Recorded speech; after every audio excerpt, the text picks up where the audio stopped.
You gotta understand something. If we leave the country, there's no coming back here. You know what I mean? There's no coming back. So that if there's anybody now that you want to talk to, you want to say goodbye to, do it now. Is there any special country you want to go to? Wyoming. No, Wyoming. It's not a country. That's all right. I'm going to take care of it. UK, NJ, Project. So I'm getting really bad vibes. What are you talking about? Maybe we should take something smaller, son. You're crazy. I started already. He's got to come here. Go over by the door. Get over by the door.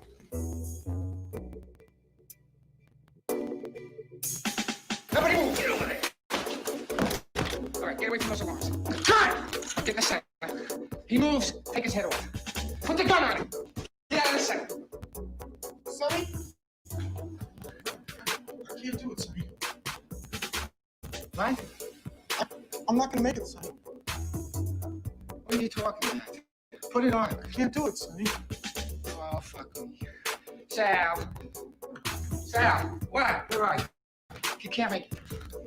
Fuck, let him go! Sorry, Sonny. Oh, shit. Why am I doing it? Doing what? Robbing a bank. Oh. What? I don't know what you mean by that. I'm robbing a bank because they got money here. That's why I'm robbing. No, what I mean is, why do you feel you have to steal for money? Couldn't you get a job? No. Doing what? You know, you gotta get, if you want a job, you gotta be a member of a union.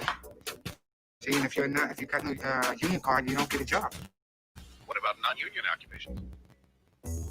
What's wrong with this guy? What do you mean non-union? Like what? A bank teller? You know how much a bank teller makes a week? Not much. 115 to start, right? You gonna live on that? I got a wife and a couple of kids. How am I gonna live on that? What do you make a week? Well, I'm here to talk to you, Sonny.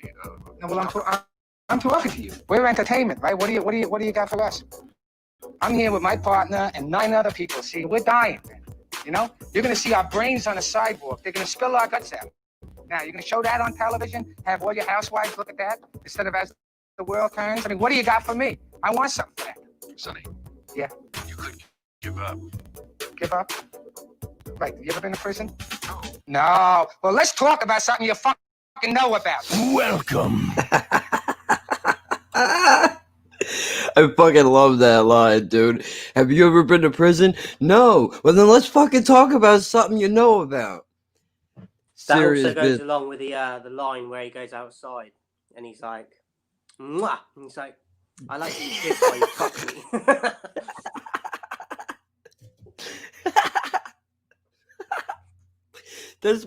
That's my favorite shit. The first time I ever heard that saying, dude, it was on a ICP actually put out a DVD bonus feature deal on one of their CDs, and he said, one of the guys in the band actually said that, and I thought that dude made it up when I first heard him say it. I was like, man, that shit's brilliant. And then I'm watching The Dog Day Afternoon, and then I hear him say it, and I'm like, fuck, that's where he got it from. Like, no wonder why. Well, what an introduction that was. We just like profanity right from the get-go. I mean, dude, this one, oh shit, I hit a button there for a minute. This is a deep one. This movie is serious in every angle, I think. This movie, in my humble opinion, dared to do shit that no other movie at the time dared to do, in not a comedic sense. And what I mean by that is even the transgender thing. I was honestly very surprised. You could call me whatever you want, but I was very surprised that a movie came out in the year that this one was talking about social issues like that, especially with people who are as big as Pacino is. Not saying that he wouldn't be for it, but you don't see a lot of stars go into doing shit like that. 'Cause I guess because they're afraid that it's gonna wreck their career. Yeah, but I But think because people look at him as like a badass, he probably got away with it more. Like if he wasn't like what's the word? Like as vocal and sort of aggressive as he is, I don't think it would have worked. yeah, like you couldn't. Well, even still, I mean, I think Pesci could have did that movie too, but it would have definitely been a different movie. But he could have did it, I think.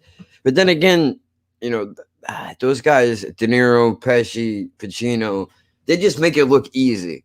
Everything Can you they do. imagine De Niro as a transgender though? I can't. No. Well, no, you know what? I think he would make a good like if they made a serial killer movie. You see, They like could- Pesci, if Pesci did it as a transgender, I'd still be like, I ain't fucking with him. Yeah, yeah. Like he's just got something about him that, like we were saying, like not long ago, like his voice, people would take the piss out of that with most people, but because you know that he's a savage, it doesn't matter. Yeah. I mean, dude, that guy, I can't imagine what it must have been like for him to grow up. In the sense, like how short he is, people must have picked on him all the time, and he probably had to fuck everybody up and be like, "All right, you know what? Who's fucking like that? That Goodfellas, not Goodfellas, that casino character. I don't think came out of nowhere. I think that's somewhere inside of him, and he had to go in and pull that shit out from someplace." I can't remember the line exactly in Casino. I don't know if it's Casino or Goodfellas, but one of the guys is like laughing at something he says, and he's like, "Am I a fucking comedian?" Oh, yeah. That one is I'm pretty sure that's Goodfellas when they're in the club. Yeah. When they're in the club. So I'm in the weeds laying down. You know, that's my favorite shit. I'm in the weeds laying down. This guy goes over to me, goes, "Hey, what are you doing? What am I doing?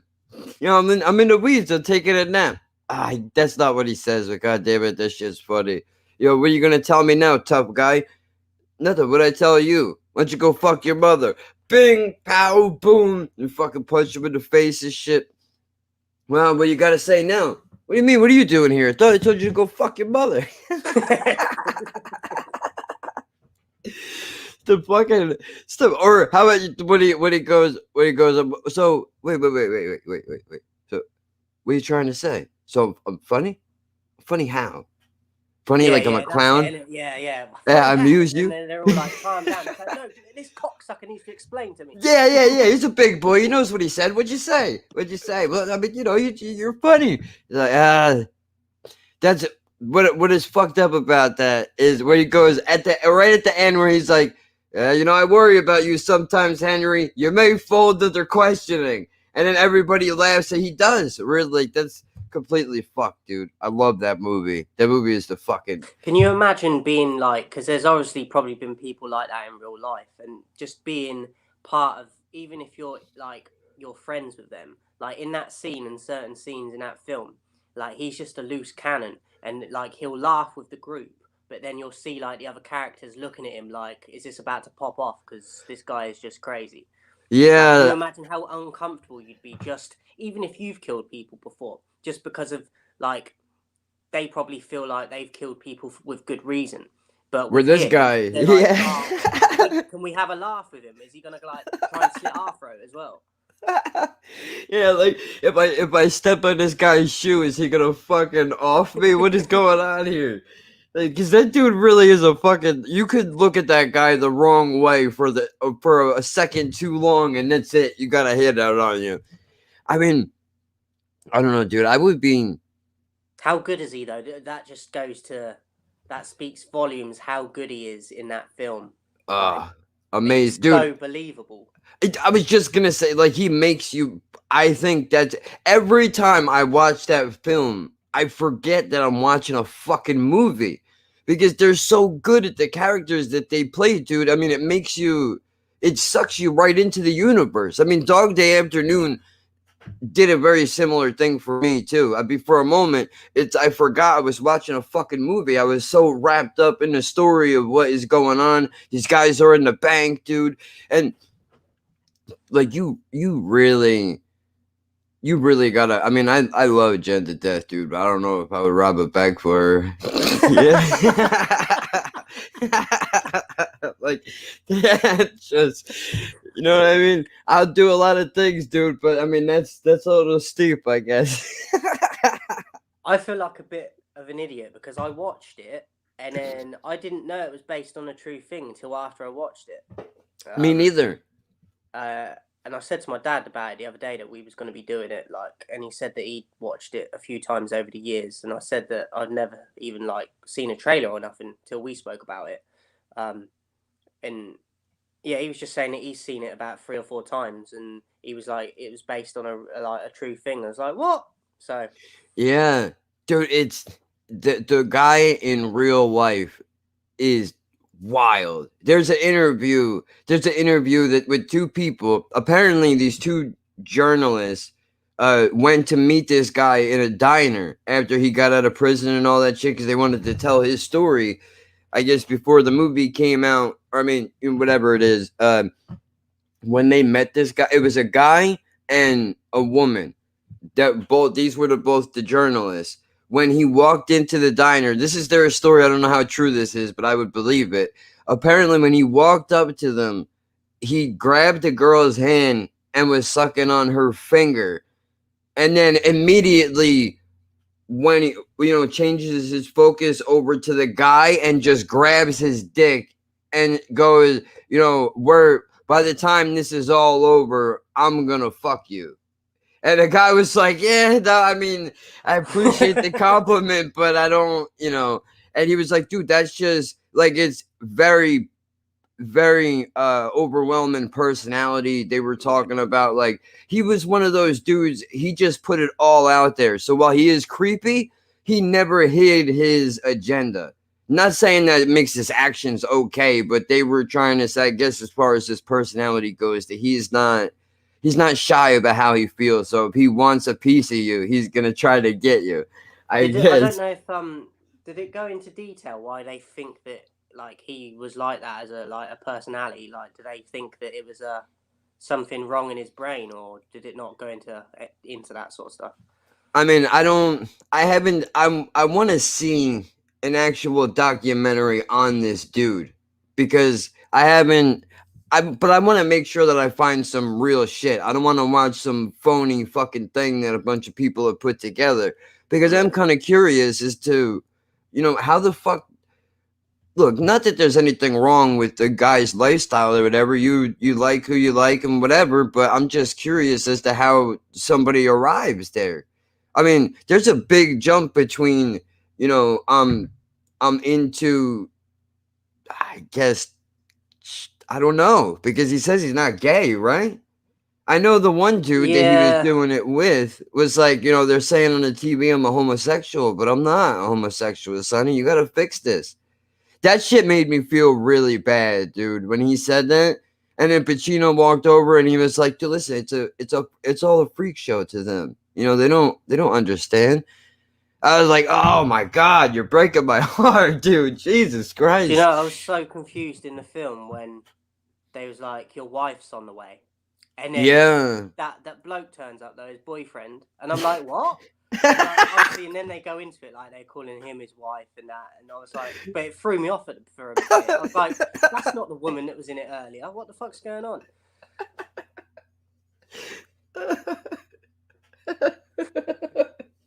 That's so, dude. I went through the same thing. I was like, "What the fuck? That's not." I mean, I guess okay if that's what we're doing. But another one of my favorite parts of the movie, dude, is when Sonny's on the phone with Leon. Yeah. So wait a minute. So the cops have been on the phone this whole time. Yeah.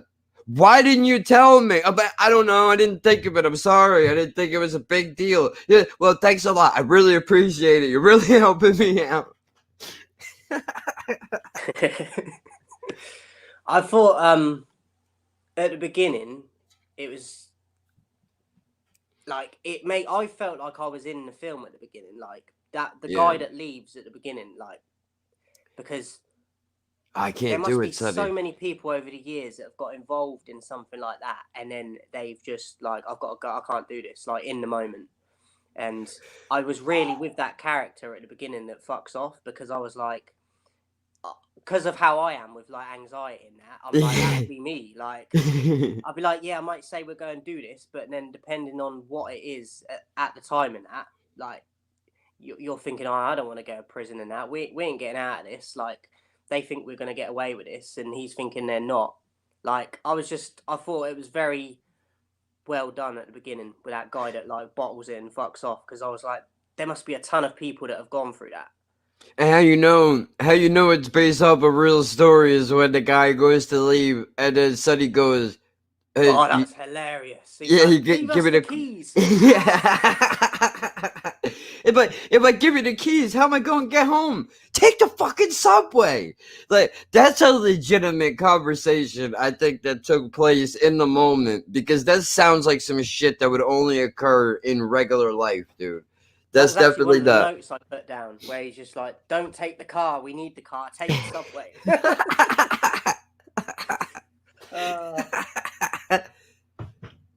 And no, as well, like, I don't know if it would have been different at the time, but watching it, knowing what the film was going to be about, when he's going into the bank with that long box, I thought that was ridiculous. Dude, Like, when he goes to undo it, and he's fucking tripping all over it, dude. I'm on the edge of my chair, like, oh fuck, he's like this, and he's like, fuck.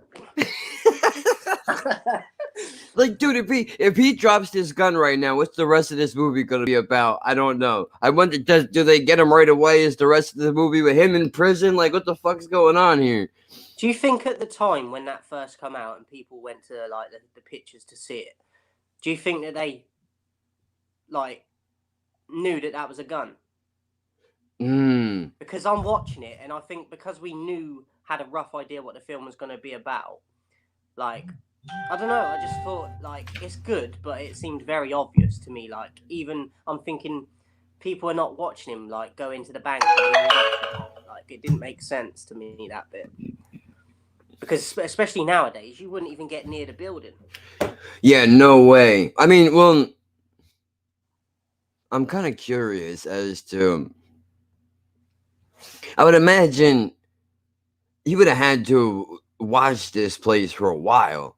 I mean, he seems kind of crazy enough just to come up with the idea yesterday and do it today. That's the kind of guy he seems like. But do you know what I love about the film as well? At the beginning, when they're just sat out waiting to go in, like the dude that gets out first, the one that leaves in the end, like, he's already on edge, but the fucking, like, just the cold personality of Pacino just sat in the car right next to the building, and the other guy goes in next, and he's the last one there, and then he's just sat there, and he's like, right, I got a job to do, and it's just the coldness of it. He's like, let's go. I'm like, I wish, like, it's just savage. Like, he's got no, like, I feel like he's on edge, but it's not like the first. You don't one, see you know it. what I mean, where he's like, oh, I'm shitting myself.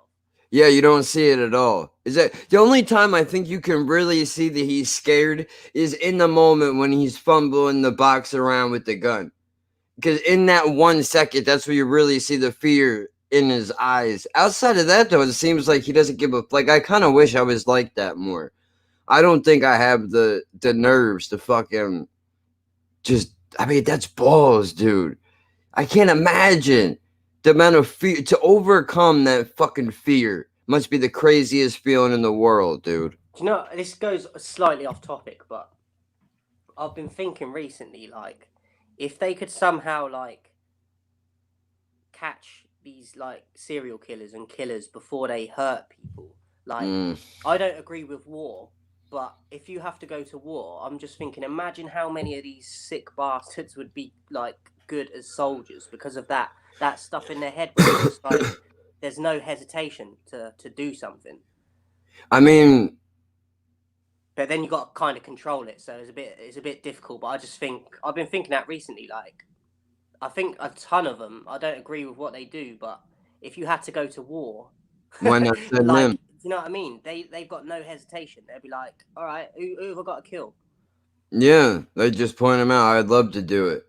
I'll fucking rape them and kill them all. You know, that's what all these serial killer wackos are. But I mean, that's a good point.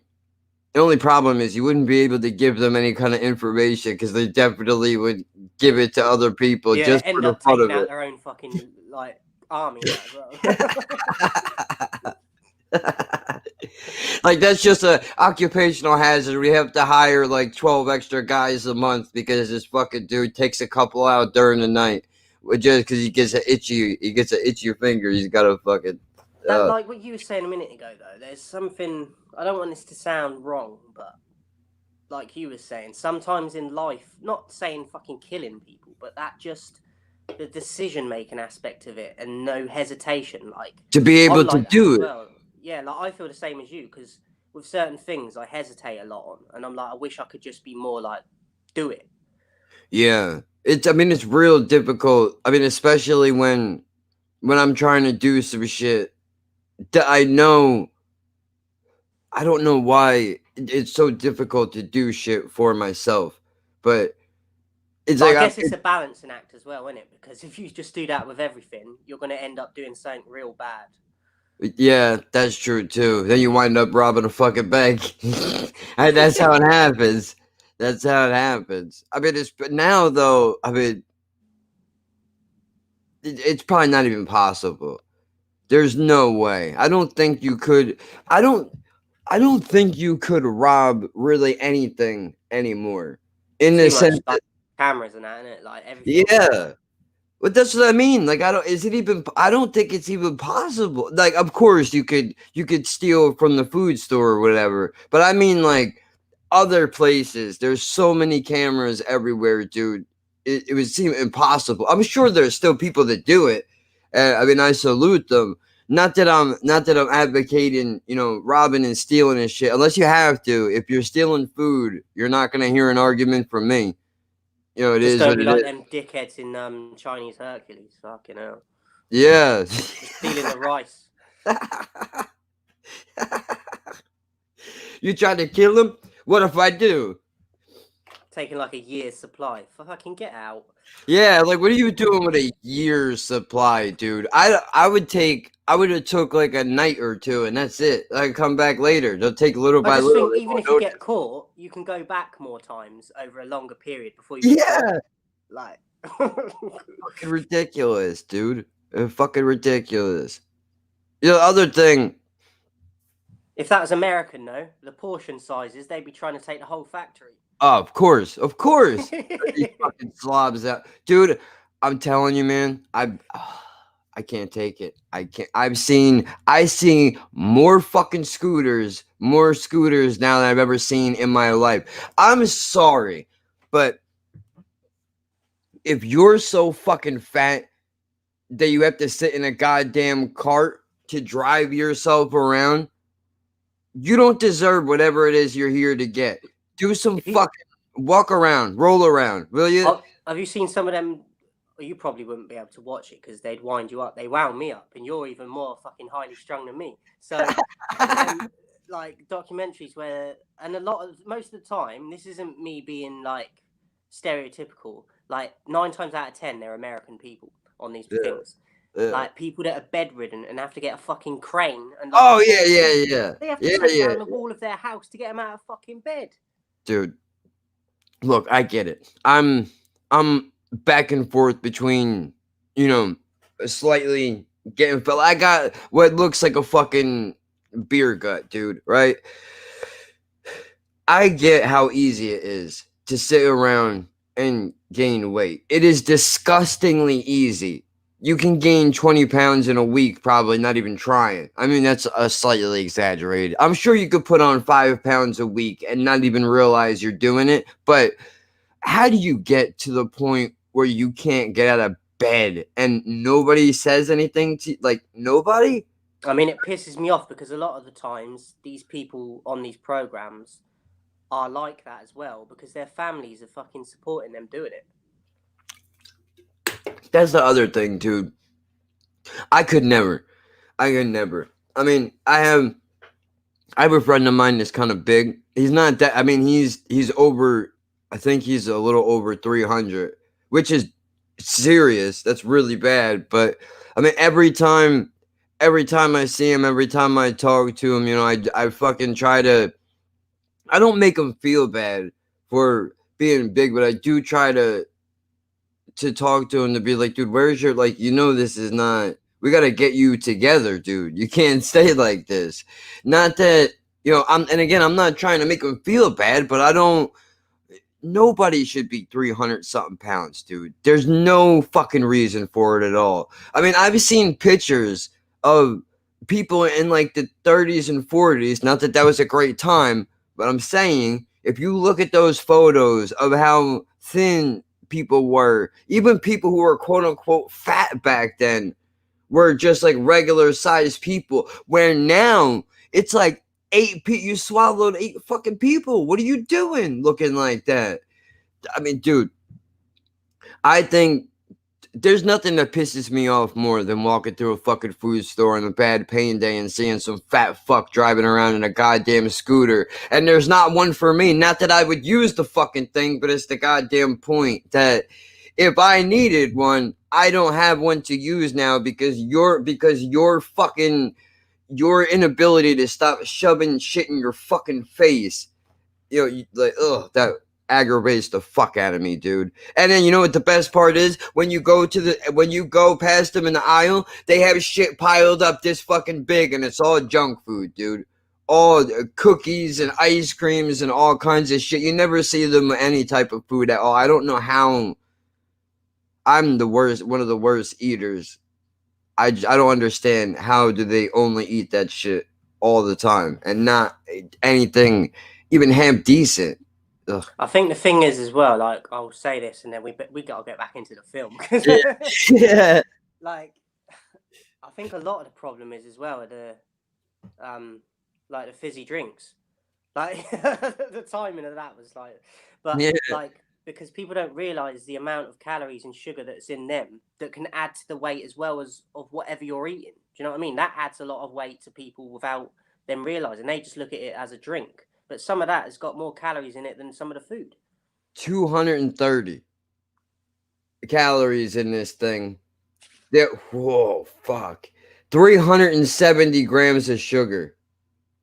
That's fucking crazy. I think a lot of people got like diabetes and that because of the fizzy drinks. Yeah, definitely. I mean, this is what really blows, dude, is when I was taking, not to, bring it up again, but when I was taking the CBD in the morning, or the CBG rather, in the morning, I wasn't even opening one of these. I didn't need it because I was alert and I was awake, but unfortunately, because of this fucking thing right here, this little blue fucking thyroid pill, I can't take that within 4 hours, so I jumped back on this again. But I've cut down considerably. Normally, without bullshit, I probably would drink like 4 of these in a day, and I had one yesterday, and this will be the only one that I have for today because I'm trying to cut. I noticed not to get too far off of the movie, but I did notice, and not to get graphic or gross anybody out, but I did notice that when I do drink these, it's more difficult for me to pee. And I don't know, I'm assuming because of how much garbage is in these things, that's just like a standard thing to happen. But I didn't notice it right away until recently. And then I put 2 and 2 together. Like the only time that is really more difficult for me to go is when I'm drinking this. So I gotta cut that shit out of my fucking life. But it's not easy to do. I get it. I'm the first one to tell you I'm a fucking smoker, dude. I drink caffeine. I eat bad food. It's not easy to not do it, but you gotta fucking try. I used to drink the Lucozade orange, like the fizzy Lucozade. I used to drink a bottle of them, and they were probably about probably about that big. Yeah. About the screen size, and I used to drink about 2 or 3 of them a day before at one time. Like, and do you know what I mean? And then you get addicted to it because it like quenches your thirst, and then nothing else does it like that does. And then, Dude, I used to come home from school and get like a 2 liter, not a 2 liter, whatever is above the next step above the 20 ounce. Get like a bottle this big of Brisk and fucking just down that whole shit of tea every day. Not even realizing how fucking terrible all that shit is for you. But I it's think my sister drinks like Coke and Fanta and that every day. dude, I don't know how the fuck I used to drink. So like I have Pepsi in the house right now, but I don't know how I used to do it, dude. It was every day the soda and liquor and nothing, like no water really at all. Now I drink some of this shit. I had a sip of a Coke for the first time in I don't know how many years. That shit is so goddamn sweet, dude. I couldn't even handle it. I was gonna say, like, when I don't really have that much fizzy now. I have it now and again, but like when I do, even if I get a can of Coke or Pepsi, I rarely finish the can now. Like, Yeah. I struggle to get through it, and when you're doing it though, and you're used to it, you can get through like 2 or 3 cans easy. Without even thinking of it. You're not Now, even like considering. but like when you do cut down, and that, I was gonna say to you, I don't know if you'll find this if you're cutting down with whatever you're drinking. When you do have it now and again, you'll probably find that you'll stop. You won't even be able to finish a can at some point, or it, like you said, or you'll notice the taste, and then you can taste the sugar even more, and there's probably not even like flavor that you remember because it just literally tastes like sugar. Not only that, but I also noticed that there was a weird coating that I would get on my throat from what Yeah. I guess it's the corn syrup, whatever it is. But I opened a Pepsi last night and I took one sip out of it. I was like, man, I just put the cap back on and put it back. Like, I don't even want it anymore. Just, it's fucking, ugh. Let's But, get back into the film. yeah. So I just thought, you know that bit where he's that guy leaves at the beginning and he's like, "Give me the keys," and that part and the gun part. I was watching it like, just it's so unprofessional.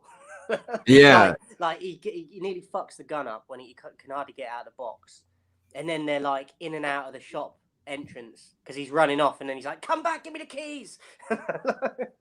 And it's one It's old really guy. unprofessional. One old guy just sitting there trying to guard the place. He's like fucking 70 years old. Like, what's he gonna do? He looked like he should have been in The Shining. Like his face. Seriously. Fuck it, hey. Or what he's yelled. Why would you give someone a security position that's got health problems? He's got asthma. Yeah. And he's meant to be like, if you want to get past and do that shit, you've got to get past him. Oh, that's brilliant thinking. Give it to someone with health issues. Well, that's probably because that shows you how confident they are, though. They're so confident nobody's gonna rob them that they just put somebody there just to be there. Because they're like, nobody's gonna have the balls to steal from us. Oh yeah? That's what you think.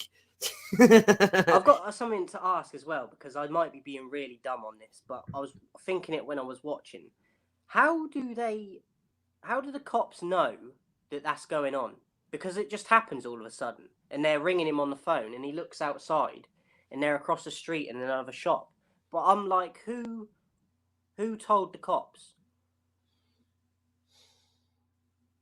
I'm thinking, was it just someone that walked past and looked in? Because I don't think they explained it in the film. I don't know if they maybe they did and I missed it, but It might have been. Remember when the guy comes back for the second time, he goes, "Hey, there's a lady under the desk over there."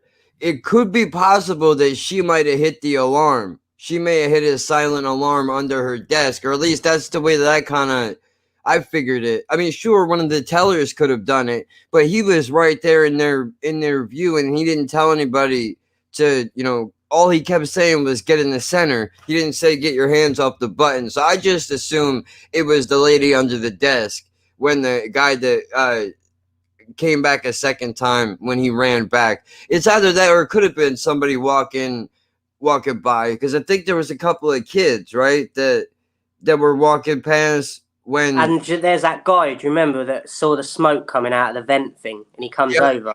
But I thought maybe it was him, but then I thought, but he fucked off because they like the manager come, and I thought he kind of killed any like suspicion that he might have had.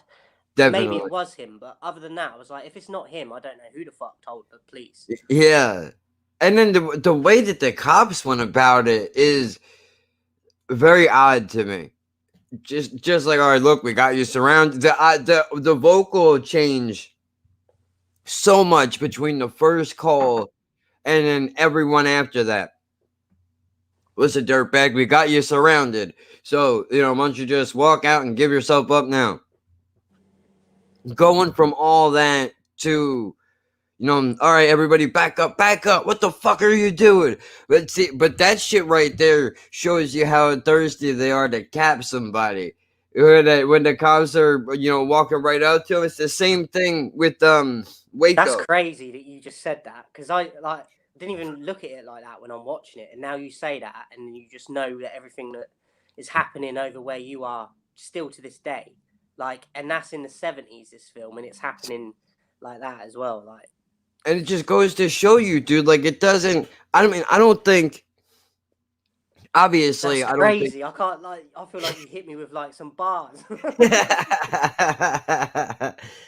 I feel all cops are not bad, obviously, but those dudes have been around forever. The ones I that think a lot of them act like that. I think a lot of people that witness that sort of shit say, "Oh, he's trying to be a tough guy," saying that, "Oh, he shot someone." But I think the majority of them that do that are the ones that are scared and they just react because they don't know what to do.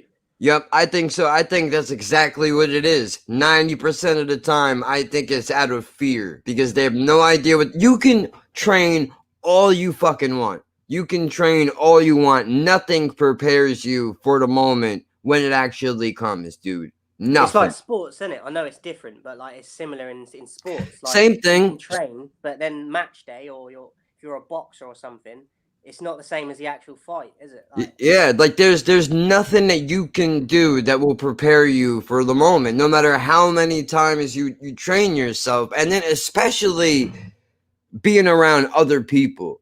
You all wear the same uniform. You all have guns. So when you pull a gun out and you're like, are we going to shoot this guy? When you're looking at people next to you, they're like, yep, that's what we're doing.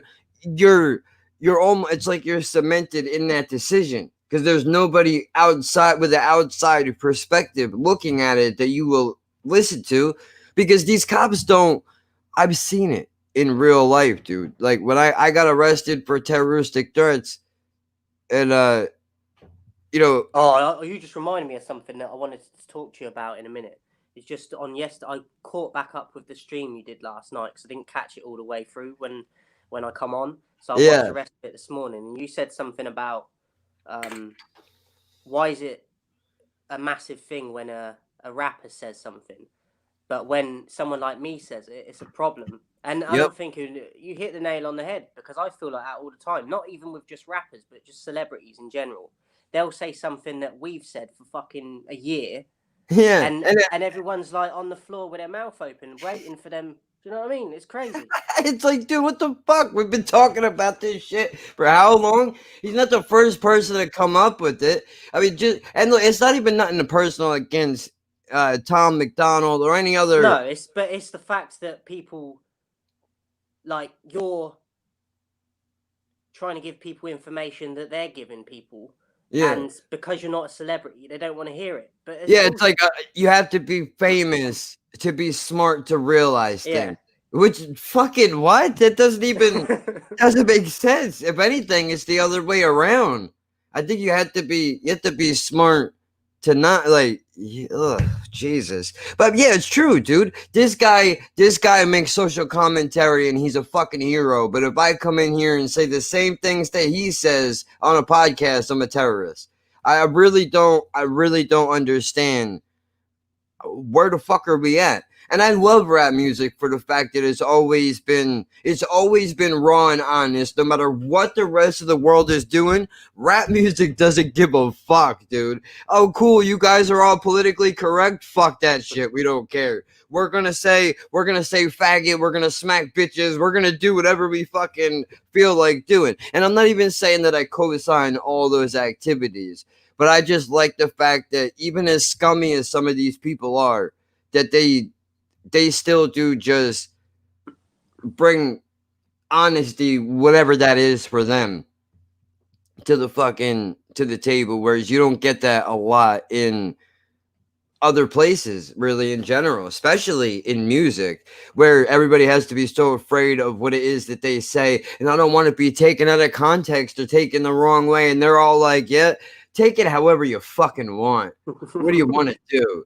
I mean, dude, I know I want to get into that shit so bad, but I just, it's not controversial. The kid is not controversial, dude. He said two things. He did one thing and said another thing. The cross deal, roping himself up in a cross, is controversial to people that are religious. I get that part. That's the most controversial thing that I think that he did. To tell you the truth, I mean,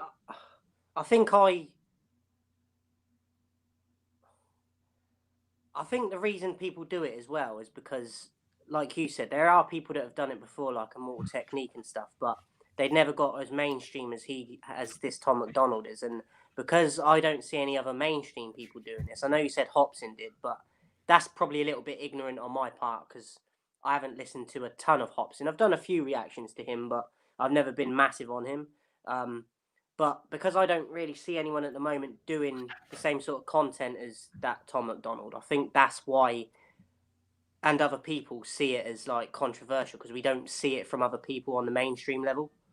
Well, it's also because Hopsin didn't do it. The one thing that Tom did that other rappers haven't done is he just flat out kind of tackled it generally, whereas everybody else has kind of built a thing around it. Like, Hopsin in Nocturnal Rainbows, there's a line in Nocturnal Rainbows where he goes, we're all smart and we know what's bad and good for us, and yet if you were all put some marijuana, you'd take a puff. Your brain's a fucking powerhouse. But what, that wasn't good enough? It's people like you who talk that shoulda, coulda, woulda stuff. And he, continues that. He's talking about basically like all of that. He's made other songs about, I think it's Illmind Hopsin 5, which is, there's a fucking girl, stop acting like you want a guy with traits like Romeo. Bitch, that's a fucking lie. Oh, man, I can't think of the goddamn line. Every night you go to the club half naked with your ass shaking. God damn it, I can't remember, but it's basically like you're out, you're hoeing around like Romeo's out there waiting.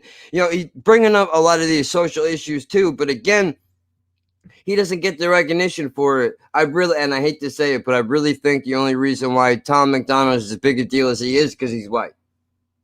That's it. Yeah. I mean, the same thing with Eminem, too. Let's not bullshit ourselves. If that dude, but he said it himself, but if I was black, I would have sold half. I didn't have to go to Lincoln High School to know that. Fucking ridiculous, dude. And again, nothing against Tom. Good for you. Make your money, dude. Do whatever you want to do. Labeling yourself controversial makes people think there's a controversy, so then they all show up to talk about it, and then it actually makes it controversial. It's a brilliant marketing strategy. Although I want to see how quickly it takes me to get canceled if I come in here and say the same things that he said. I got another question for you for the film. Yeah. Why didn't they wear masks? And also, honestly, I think they're crazy enough. I just think they're crazy enough that the thought probably, this dude is so fucking nuts. The idea of wearing a mask probably never even crossed his mind. Never even thought once about covering his face up. He was just like, well, yeah, we're going to go in and steal the money. What do you mean? And do you know what? Like, the guy that bottles it would have been the first one to suggest, let's wear some masks. He's like, Yeah. "Fuck." I didn't even, until you just said that, I did not even realize that they never even brought the Like, at no idea. point do they even attempt to cover it at all. Like. And another thing that doesn't make sense to me, I know that they've cut off a lot of the time that they could have been on camera, but they go in there, hold the place up, and then they shut the cameras off. You're already on the camera. So I didn't understand that part. I know they've cut off a lot of the footage that would have been there if they hadn't cut it off. But they're But they'll already in see there. you. They've They'll see already you seen your three. face. Yeah, they'll see you three walk in the bank, and then all of a sudden the cameras go off. It's not going to be hard to figure out what happened. I didn't get that. I think there was like a few little plot holes in it like that, but I mean, not enough to like ruin it. But I'm just sat there like, they've fucking seen you already. What are you doing? Like, Yeah, doesn't make sense. Doesn't make sense at all. Fuck, dude. I'm just looking at my notes. I ain't got a ton of notes for this. I like the line where I can't remember who he says it to, but Al Pacino says it to one of the people in there. He's like, I bite. No, he said, I bark. And then he says about his right-hand man, he's like, but he bites. So he's like, piss him off. Like, I thought that was cool because I don't know what this guy's name is. His right-hand man in it with a fucking massive forehead. Let's talk about that. Why is his forehead so big? And is that his real hair? Can't be. That has to be a I'm fucking... going bald. I'm not being hairistic. I'm going thin. Look, but like his hair looks like your average Halloween mask hairline. Like, I'm sure I've seen him in like a horror or something as well. This guy, but I don't know from where. But I feel like I recognize him. I don't think I've ever seen him in anything before. Not that I could think of anyway. This is the guy. Do you know what I just saw? The alien out of American Dad. Oh shit, Roger. Yep. Yeah. Yep. Oh fuck, he's dead, dude. I'm sure. I don't know. Maybe I might be imagining it, but I feel like I've seen him in something, but maybe only like in one other thing. He was born in 1935 and he died in 1978. He was American. Said he was in Godfather Part 2, so probably that. Oh yeah, he appeared in over 5 films over 7 years, all of which were nominated for Academy Awards Best Picture. The Godfather in 1972, The Conversation in 1974, Godfather 2 in 1974, Dog Day Afternoon in 1975, The Deer Hunter in 1978, with the Godfather films and The Deer Hunter winning. He's only 42 as well. Do you know how he died? I'm sure to list it in here. Hold on.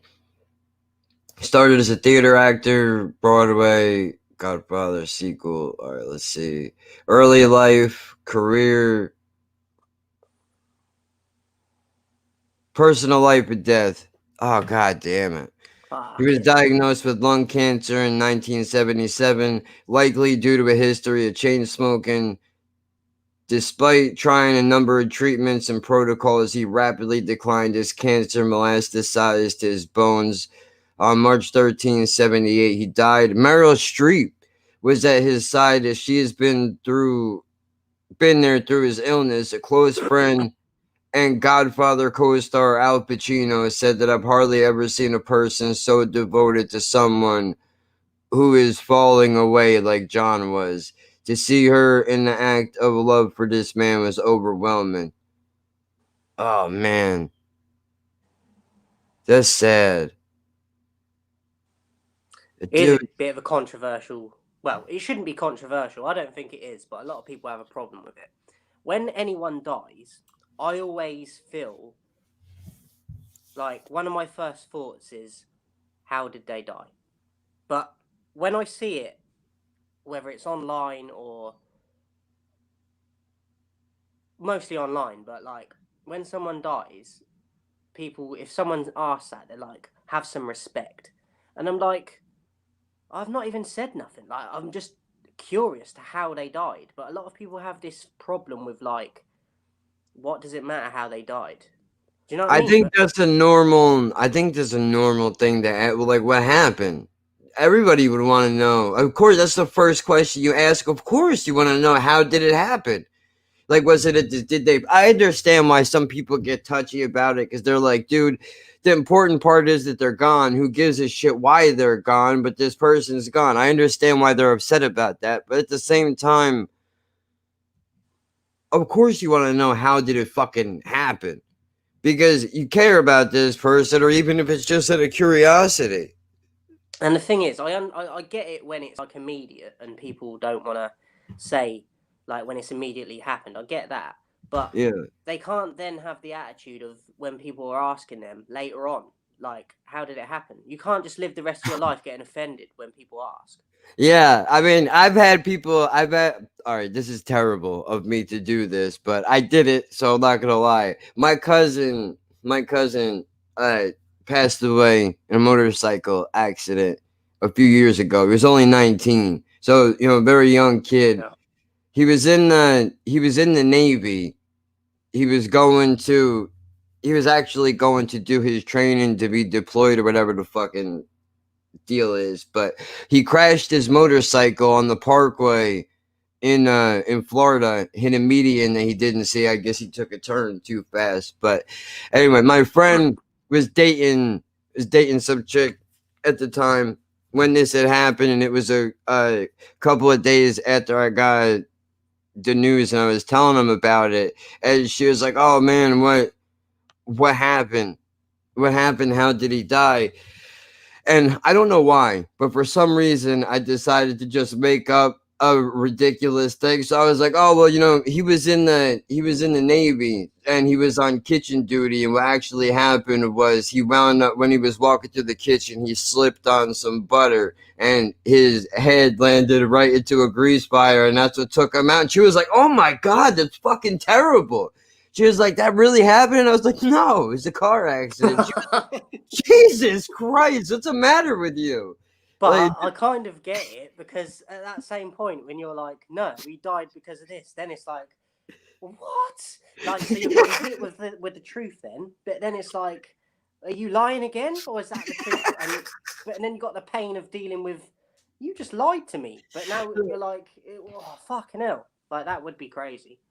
just because I figured, like, I wanted to just not to make light of the kid's death because it's not funny, but I think he would have appreciated that. Well, this is the thing. Like, remember when I did that video and I said that most people, when they go to funerals and that, everyone's in black, everyone's morbid, but Yep. I bet a lot of them people that are actually dead wouldn't want that. Like, do you know what I mean? Like, and Yeah. everyone around them is, I get that you're missing them and that, but they wouldn't want you fucking wanting to end your life potentially because they're gone. Like, Mm. I know it's difficult, but I do think we've got that really twisted. Like, that's just accepted now that that's what you do. And you're weird if you don't. You're weird if you don't do it. I'll tell you the truth, dude. I don't cry at funerals. Mostly. There's only a couple. In my grandmother's funeral when she died when I was young, that shit fucking I held it together until the end when they were like, if you want to take everybody come and pay your last respects, and I fucking fell apart. But when I go to funerals, I don't cry. And it's not because I'm not sad. It's easier for me to deal with it not in front of other people. But the way that people carry on, like, oh, so you're not, I guess you don't care. You don't care. Like, they look at you like you're some kind of a monster. Like, everybody deals with shit in their own way, dude. Not for nothing, but just because I'm not crying doesn't mean I don't care.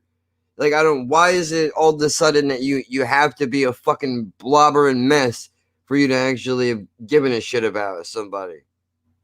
Fucking ridiculous. I mean, but since we're on the topic of giving a shit about somebody, we'll go back into the movie real quick. And, you know, going back to the idea of robbing a bank for a sex change for somebody that you care about. And then the guy calls you in the middle of the fucking heist and goes, "Yeah, I don't think I want to be with you anymore. I think I'm gonna check myself back in the hospital." It's like, wait. I'm in the middle of robbing a fucking bank for you, and you're going to break up with me now? And then I not only mean, that, the people that are held hostage in that bank as well, they're fucking lucky they didn't get killed at that point. that's the other thing too that I found kind of interesting. And for a minute, at first, I was like, "Oh, well, that's because it's a movie." And then I really thought about it. I like how the tellers went from, obviously nervous and scared to, not too far into the film, they're kind of laughing and loosening up a little bit. And I've got an issue with this. I'll let you finish, but I've got an issue that I need to bring up when you finish about this as well, because you've just reminded me. I thought about that and I was like, well, that don't really seem like it would be something that you would do. But the longer I think about it, it could have been maybe that they probably could have arrived at the thought that they really didn't think he was going to kill any of them. And they realized, I guess, what was going on. So that might have been what changed the way that they felt in that moment. But that shit took me a little while to get over. I noticed that when they're loosening up and that, there's a bit in it where that girl was she's mad on the gum. Yeah. The whole film, she's fucking chewing gum. I'm like, is that the same piece of gum? So there's a bit in it where she's trying to do a fucking military thing where they flip the gun and that. And I'm like, so he's just give her his gun. now. And she's not going to shoot him.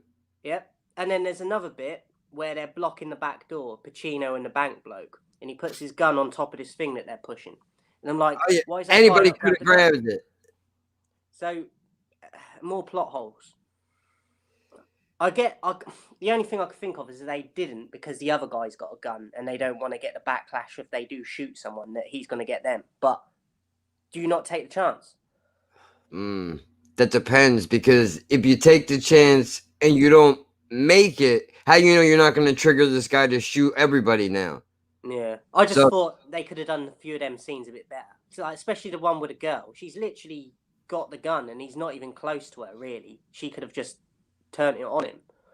I kind of wonder how much of it is, because I know it's based off a real story, but I wonder how much of it is actually real and how much of it is made for the movie. Like, I know there's videos on YouTube that I've seen. One of them was a side-by-side comparison with certain scenes from I looked at that the other day after I found out it was true. But a lot of the real footage is in it's really dark and that you can't really see.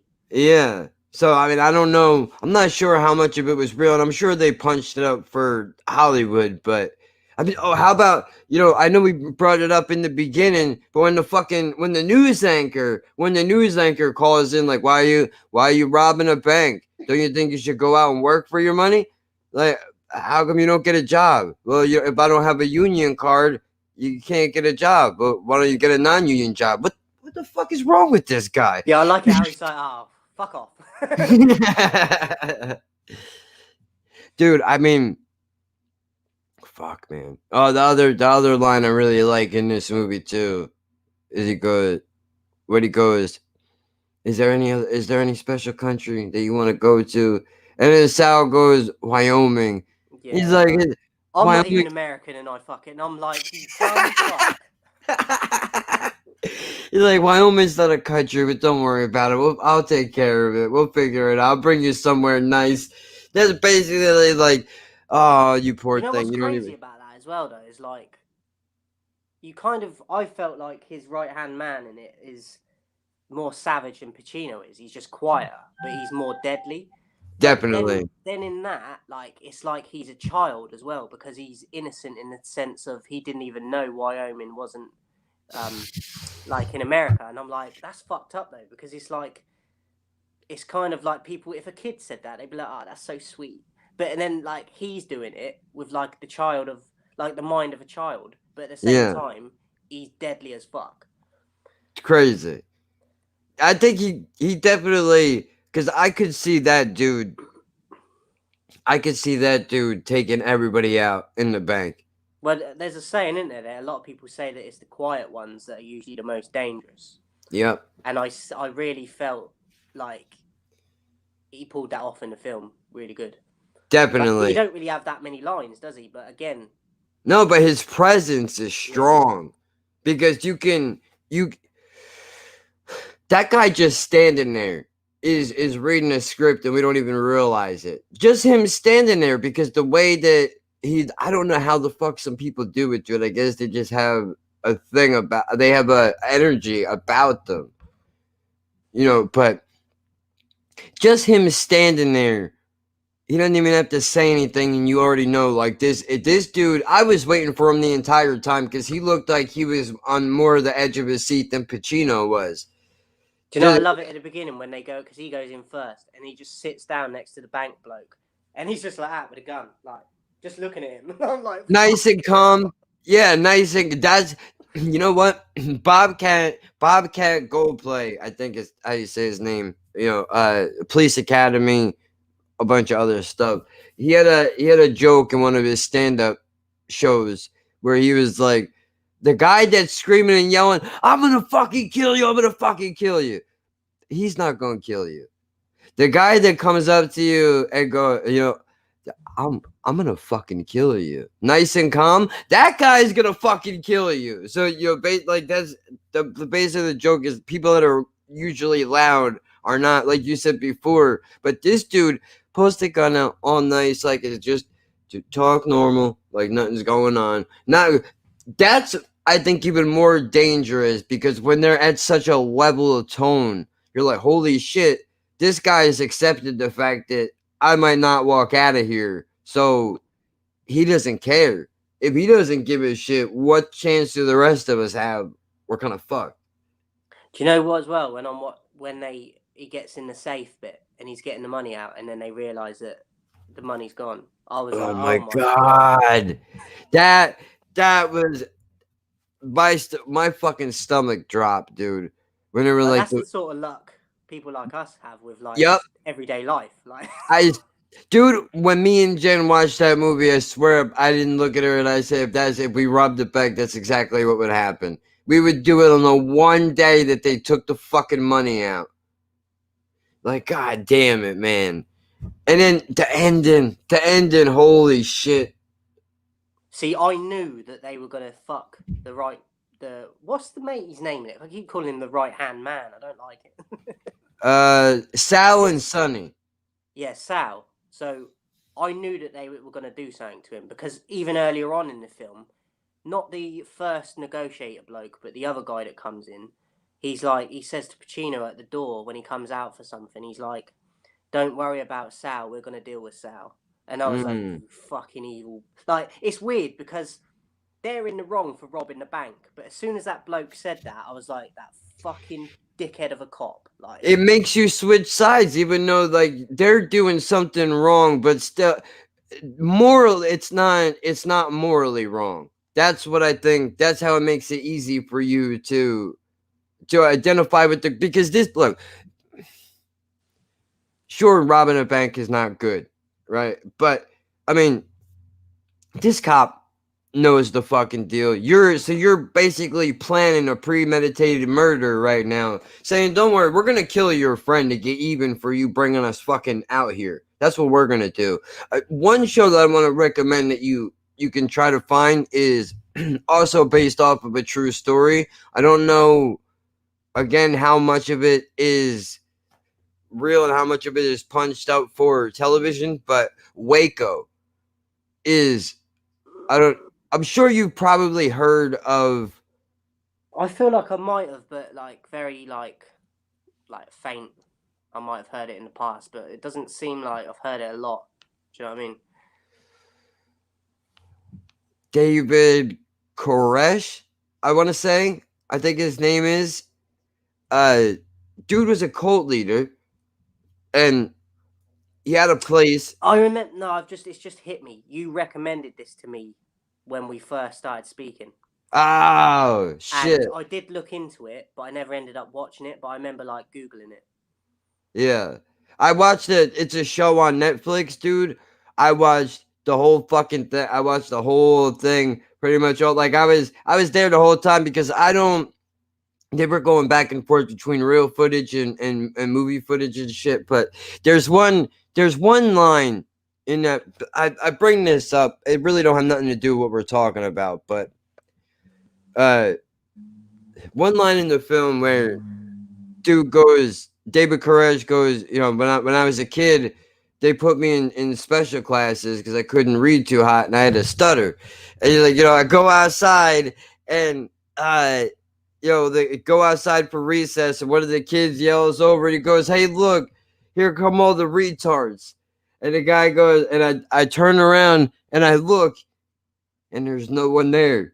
Because they're talking about you. I've lived that moment, bro. That's me all day. I've been there. I lived that moment. That don't really have anything to do with what we're currently talking about. But that's one of my favorite things ever that has occurred in movies. It just the realness of that is fucking amazing. But the reason why Dog Day Afternoon and Waco are kind of similar is in the sense that they're both standoffs that were based off of true stories, except this one, Waco, I think, was more about they thought that this dude, well, they knew that he had guns. And I'm not saying this dude was a piece of shit. This dude was a piece of shit. And fuck him. I'm not saying that he was a good guy, but I think the cops did do. I mean, I wasn't there, but it looked like, from what I seen, it looked like the cops didn't do everything the right way. But they started it because I think they were looking for guns. I'm pretty sure that was the whole reason why they started it. And then it unravels into this much bigger thing. But they were in a standoff with the guys from Waco for months, pretty sure. So, I mean, I do find it strange that it doesn't seem like they would have the patience for that today.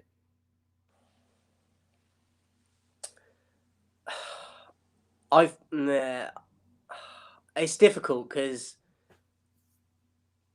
I imagine that happens more in like military stuff because it's more set up. They know that whoever they're going up against has got more things like traps set up, but I think like society-wise, just in the street and that, I do think that they're just like, to fuck it with the consequences. We've got a bigger army than you've got. We're just going to charge you. So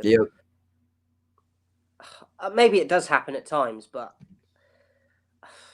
I just don't.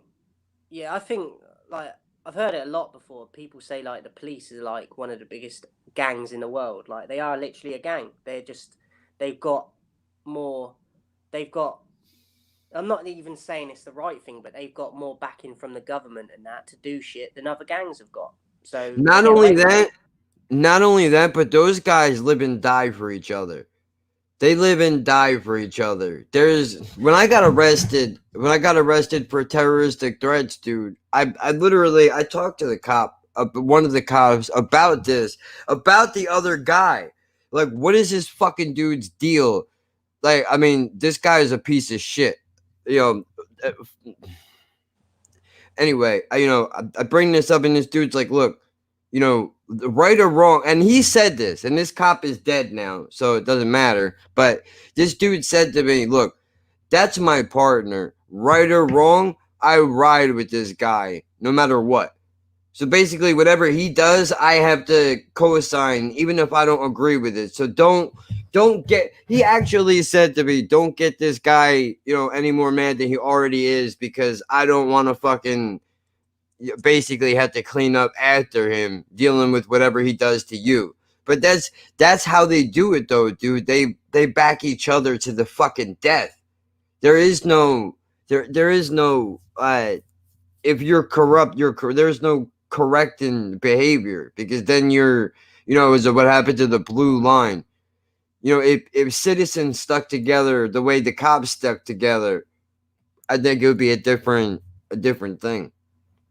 I was just thinking then, like, imagine how much stuff has gone on in all sorts of countries with cops and that there's footage of that they've just got rid of. Do you know what I mean? Because, like you said, they're backing each other up and they're looking after each other, and they, even if they're in, especially when they're in the wrong, like, can you imagine how many cases in that police officers should probably be behind bars and they're not because they get rid of the fucking footage? And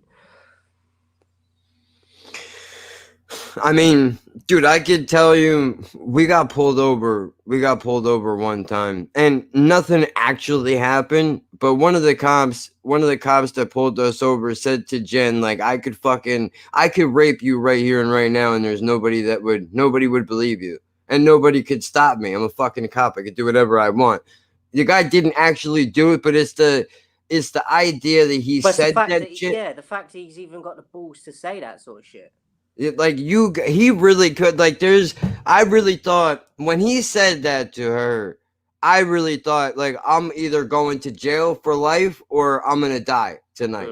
Because if this guy fucking tries to do some shit, dude, it's over. I can't, let them shoot me dead. I can't fucking stand by and let that shit happen, badge or not. Luckily, that didn't happen, but it's a scary fucking idea, dude, dealing with these people, knowing that they will. When I got arrested for pot, again, I'm not a fucking, I'm not a choir boy, I'm not an angel or anything like that. But when they arrested me for weed, it was through a controlled buy or whatever. The cop in the interrogation room was like, it's either you can admit to this shit, or basically, I'll just put a cop on the stand and say that you sold to. He said I could put this guy in the stand, and then this guy was like, "Yeah, I'll just say that you sold to me." I was an undercover cop in plain clothes. Who's gonna believe you over me, a cop or a drug dealer? Who do you think the jury is gonna believe? And, like, dude, in that moment, like, even if it is just a interrogation tactic, I mean, where he's not wrong. Yeah. People will take the word of a police officer over anybody else all day, every day, dude. And that's not, I'm not saying that we should doubt them all the time, but I don't think it's good to just automatically assume that they're always doing the right thing. The trouble is, how I see it is, there's so many bad apples as police officers that you could be the best cop in the world, but you're surrounded by idiots and bent coppers. We call them bent coppers over here, like just twisted and officers that crooked, like, use people and that. You could be the best one, but because you're surrounded by all these evil ones, like, you can't. Do you know what I mean? You can't. You're going to get tainted with that brush at some point, because even if you're not involved in it, because people are just going to assume because you're from that same department as them lot, that you're the same as them. Yeah. Do you guys have that? I'm sure you probably do, like police brutality and all that shit. Because I'm not saying it doesn't exist, but I've seen several videos the last few months, especially because of this whole lockdown and that. There's been a load of marches and that. I've seen some videos of them doing stuff that there's like no, like, they've got no defense, but they're getting away with it. Yeah, that shit really bothers me, dude. I don't like that at all. Because they're blatantly saying that the laws don't apply to us, and then we're all supposed to just accept that. That's not it at all. If they don't apply to you, then they don't apply to any of us. Fuck that shit. But people don't want. People are too afraid to try to make change. They don't want to. Scared, and I understand. You should be scared. I know I am. I think we all are, but that doesn't mean that we can let this shit just continue. I was watching a video the other day about, like, people, like, questioning the police and that, and this copper, there was 2 or 3 coppers, I think, for this one person, and he was recording the coppers and that, and he was saying, yeah, but the copper said to him something like, That's fine, sir. You can report us and that, but who do you think they're gonna believe, you or me? Mm-hmm. Like he literally said that to this matey while the matey's recording him. They don't give Yeah. a fuck. Yeah, no. And the sick part is, like, say it with conviction too. Like, but yeah, so what? You got a camera? You can play all the footage you want. I got a badge, dude. Yeah. All the footage in the world ain't gonna change the fact that they want to believe me. They don't want to believe you. When they look at you, they see a criminal dirtbag. When they look at me, they see a hero with no cape on. That's the The difference. trouble is, I feel like we're now following suit in terms of how bad it's been over there, where you are. That's now happening over here. I mean, there's not as like many guns and that with the police. They obviously have them over here, but they only usually use them for like terrorist stuff and that. But like, I just feel like the abuse and that, and them abusing their powers it's like they're trying to catch up to what's going on over there with you lot.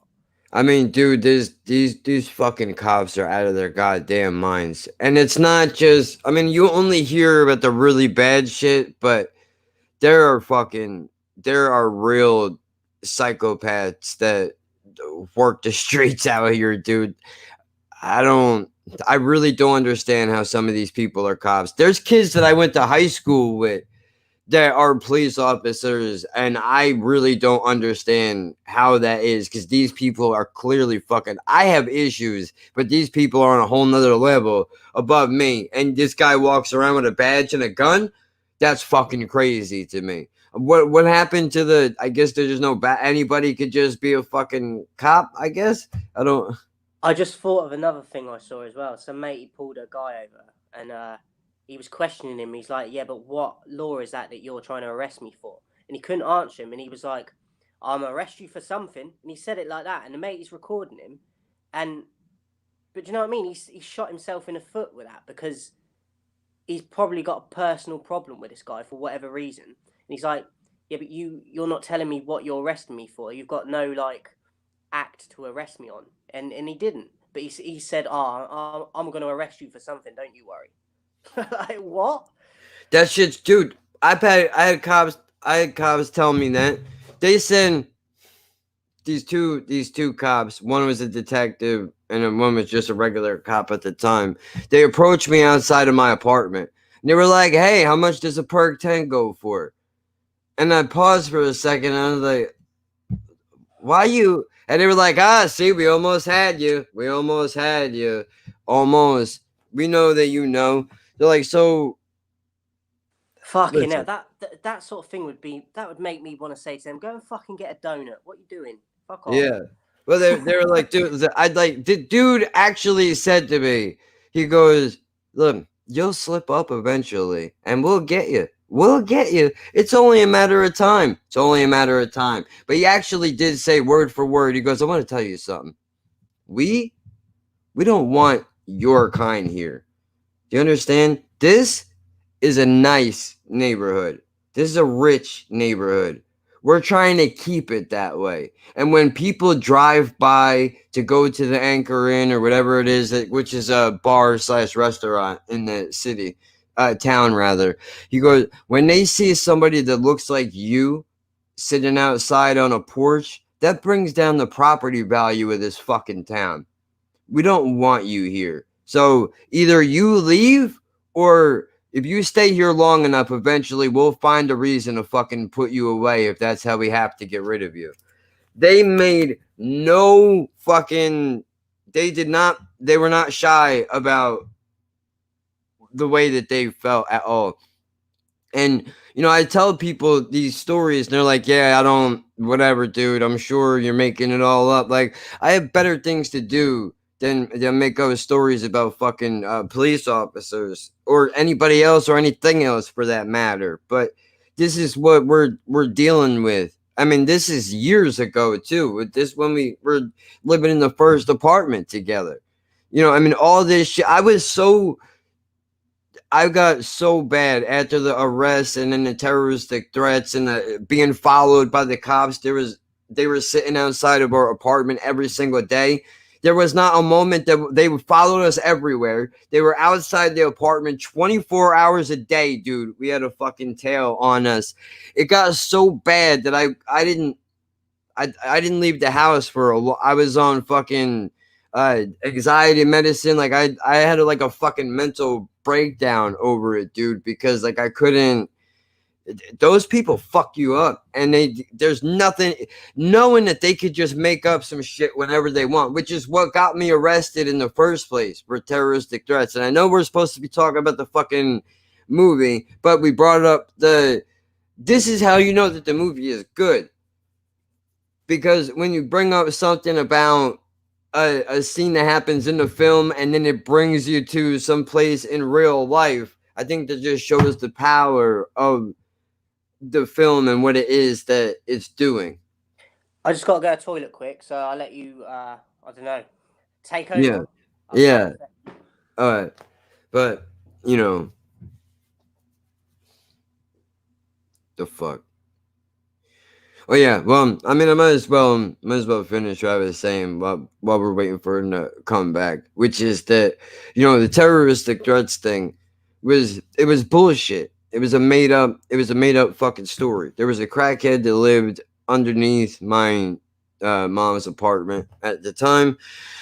We were trying to figure out what the fuck were we gonna do, where are we gonna live, and this asshole like to bang on the floor, I mean the ceiling a lot. Anytime anybody would make noise, but it's cool that she could beat her daughter and smoke crack all night and fist fight her fucking boyfriend and do whatever else and make all the noise she wants, and everybody's got to deal with it. So, you know, I was not in the mood, dude. This lady starts banging on the fucking ceiling. I tell her to shut the fuck off.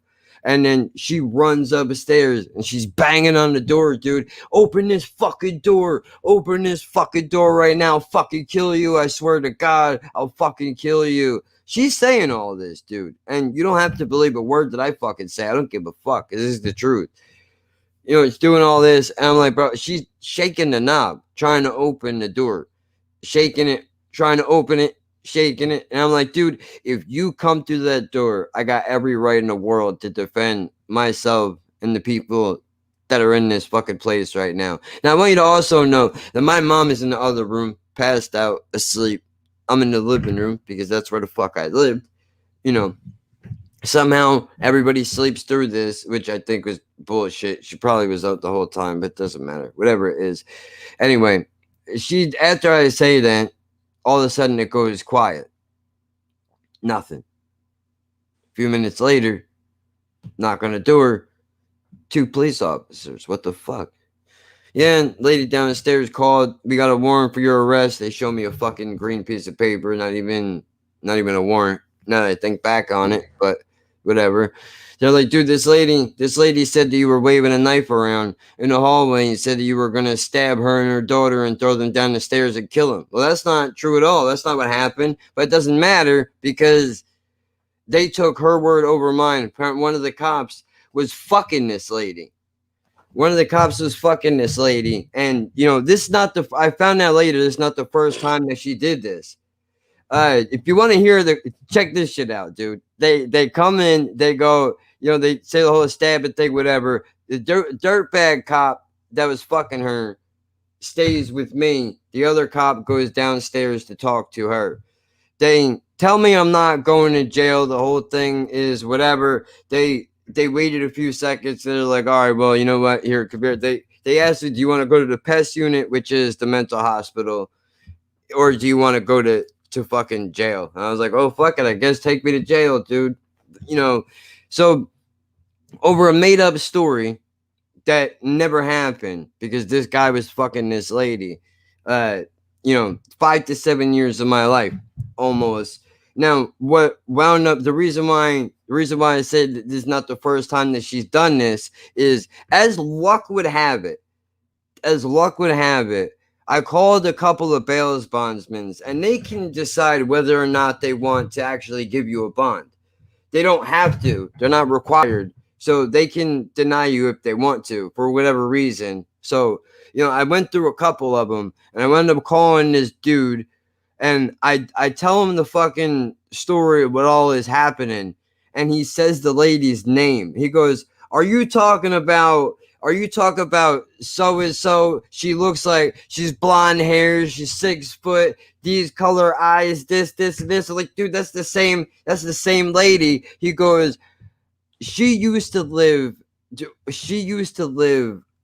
underneath me, and she did the same thing to me that she's doing to you right now. Except because I'm a bail bondsman, I know cops and I know lawyers and all this shit, so she couldn't. Apparently, that was just her thing. That's what she does. But it That was pisses me off because when they're trying to put something on someone, like, and then you got people like that just like to call the police for anything. This is the time when they could be actually arresting fucking paedophiles and killers and shit, and they're wasting their time because either they want to put something on you, or you got people like neighbours and that just like to stir up shit, and it's wasting people's time everywhere. Like, everyone loses because you got all these sick bastards that are doing shit that could be getting caught because they're wasting their time doing all this other shit. yeah, and they don't. It's like they don't even want to try. They don't even want to. They would rather. It seems like they would rather arrest somebody. Just for example, saying if you're walking down the street smoking a joint, they would. It seems like they would rather arrest you than try to. I mean, maybe because it's more difficult to arrest a pedophile, I suppose. Because Well, you got. I bet you that there are people that have got longer sentences in prison for weed than being a paedophile. I bet you. Absolutely. I would, without even fact checking that, I would 100% agree. I don't even think we would need to look it up. I'm 100% sure that's.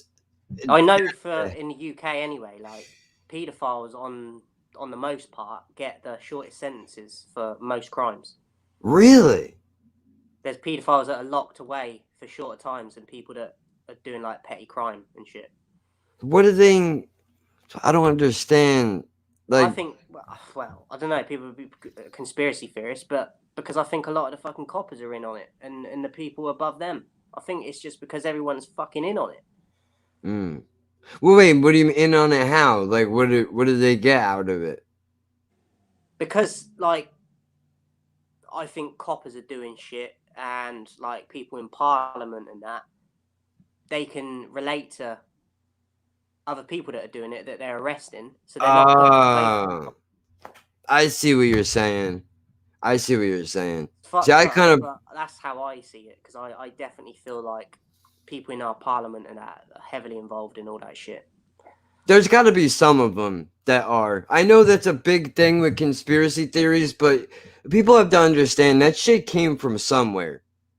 I don't think somebody woke up one morning and was like, oh, there's pedophiles in Congress or in the parliament. That shit came from somewhere. At least one guy is doing some shit he ain't supposed to be doing. And then people take it and they get carried away with it, though. Being like, oh, Tom Hanks is a pedophile and all the government is in on it, and it's a big thing in Hollywood, and which makes it makes the idea seem outrageous when really, if you insulate yourself around enough people, you don't, and these people don't go to jail. I've heard stories of people get arrested, they don't go to prison, they get a slap on the wrist. But if you sell drugs, you go away. But you can try to fuck a kid. And Here's something I got to tell you. There's and then we need to get back into the film because we're yeah. There's two things. There's a nurse that quit her job, or she might have got the sack, one of the two, and she was talking out against all the coronavirus shit and stuff, and saying stuff like the hospital she was working at wasn't filled to the rams with people, and like they were saying in the news and that. And obviously she's not doing that as a job anymore. But I saw the other day they put it online that they said nurse quits job, or I think they said quits job and is now a conspiracy theorist. Like, they're saying that is a job. Like, she chose to do that. Oh, look. Here's what I think. To tell you the truth, I'm not saying the coronavirus is a hoax. I believe that it's real, but I think it would be stupid if we didn't realize that the media is 100% punching this up to make it worse than it is. I'm not saying that people haven't died. People get sick, people die, it happens. But the fact that there's nothing on the news at all other than coronavirus. And you know what I mean? Like, it just doesn't, I don't think it's as bad as, if it was as bad as they make it out to be, I think a lot more people, how is it, people have made this point, and again, I don't think it's a hoax. I believe that it's real, and it's, the idea of it scares the shit out of me. But why is it that, you know, how come people can, and nothing against George Floyd at all, or you know, well, yeah, nothing against George Floyd, but people went out and protested for George, and the cases didn't go up. Or just recently, when Biden won the election, apparently people flooded the streets of New York City because Biden won, and cases don't go up. How is that possible? What are we doing here, really? And now they're saying that the vaccine could take until next year. Like, I don't know what the point of all of this is, but if there's one thing I've taken out of all of this, is that the media needs to be adjusted, and we need to fix it, because I don't think that we're getting actual news. And this is what could make this so dangerous. Is, I know some people believe that the coronavirus is a hoax for the government to control people. I mean, but the reality is, I think if they felt like it, they could wake up tomorrow and go, all right, we're controlling everything, and here's how it's going to go, and who could stop them? So I don't think that they don't need a disease to do it. But if we don't get this shit straightened out with the news, you know, this shit could get really bad, because people are watching the news and they're going, I mean, I don't know a single person that has died from it, you know, and they're thinking these things, and they're like, well, wait a minute, maybe this whole thing is a fucking joke, or it's all fake. And then, you know, that's how it gets spread, and more people could get, you know, hurt or killed. So unfortunately, I understand why people think this fucking thing is a hoax, because the media doesn't fucking, you get nothing. They don't even, they don't give it a fucking breath. They try to make everything seem worse than it fucking is. And you know, I've seen the pictures online where the camera guy has nothing on, and the reporter is in a full fucking hazmat suit for some reason. Shit like that is exactly why people think this shit is fake, and why more people are going to wind up, especially going into the winter, more people are going to get it. I mean, the numbers have exploded out here because of the Hasidic Jewish community. And that's not a racist thing. That's a fucking fact. You don't have to like it, but they do. Those people don't believe in masks, some of them, and they don't want to wear it. So the numbers in their communities are fucking going up. I mean, I don't know. Fucking sucks, dude. It really does. I don't believe the media at all. You know, to quote a Vinny Paz line, and then we'll jump back into this movie. He says, you believe it when the television reports the crime? Well, I believe that that's irrelevant and falsified. That's, you know, 100%. I don't care who you are. I think everybody could use a healthier look at the media if we understand that really what they're doing is trying to make us all manic and crazy. You know, we really should make it a point to try to revamp this and do it properly, so that we can actually get real numbers out there. And let's talk about this disease actually, and other things that are going on in real life, really, instead of all of this coronavirus every 2 seconds, and anybody that dies of anything is related to COVID. And now you wonder why people don't believe you, and they don't want to wear their mask. And we're going to be in quarantine even longer. You know, it just, this is partially their fault, because they don't want to do the right thing. I think people are already afraid. I don't think you need to make it worse. Yeah, but do you know what? People have got themselves to blame as well, because all they do is watch the news. I mean, dude, I'll tell you, I tapped out. within the first 2 weeks of basically this whole thing happening, I would check in on the news maybe once a day, and now I only go on for the weather. I'll look and see what the trends and topics are going on locally in my state, and that's it. Weather, and that's it. I can't do it anymore. I noticed that it makes me feel bad. I get very anxious about because it's all bad news. I know the world is a terrible place to be, but there's not one decent story, not one. Everything is terrible. The thing is, you're going to see stuff online on social media anyway. Whether you click on something or you're scrolling, you're going to see some sort of news on there. So Yeah. you're going to see it there, but then people are magnifying it even more because all they do is watch it on the TV as well. So, and then people wonder why they're anxious. And like, for me, it's common sense. But there's millions of people that obviously ain't got it. Just pisses me off because I feel like a lot of it is people have only got themselves to blame because they believe it all and they watch it all. But that's because nobody wants to. I mean, think about it, dude. Nobody Like, wants my to life's a think lot they can't. easier for the simple fact I don't watch the news. Yes, it still affects me if I have to go out and do something, but just for the fact that I don't watch it makes me feel a whole lot better. Yeah. Well, I think there's definitely truth to that because it affects you long after you watch it, whether you realize it or not. And people are doing it with their kids in the house as well. So now their kids are watching it and getting that same shit pumped into them. That they don't need. The kids I feel bad for because there's this fear mongering all day, every day. You're gonna create a generation of fucking hermits. These kids I are said never to, gonna leave. To my partner a few times that we are very concerned about just them growing up because they ain't got the childhood we had. You know what I mean? Like, especially now, they can't even go outside and play like regular kids. Yeah, like it's just feel sorry for them, and it's not even their fault. But I'm just like with everything how we've evolved and that, they should have more stuff to be enjoying as they grow up, and it's gone the opposite way because of all of this. Fucking sucks, dude. I mean, it's not that difficult to do.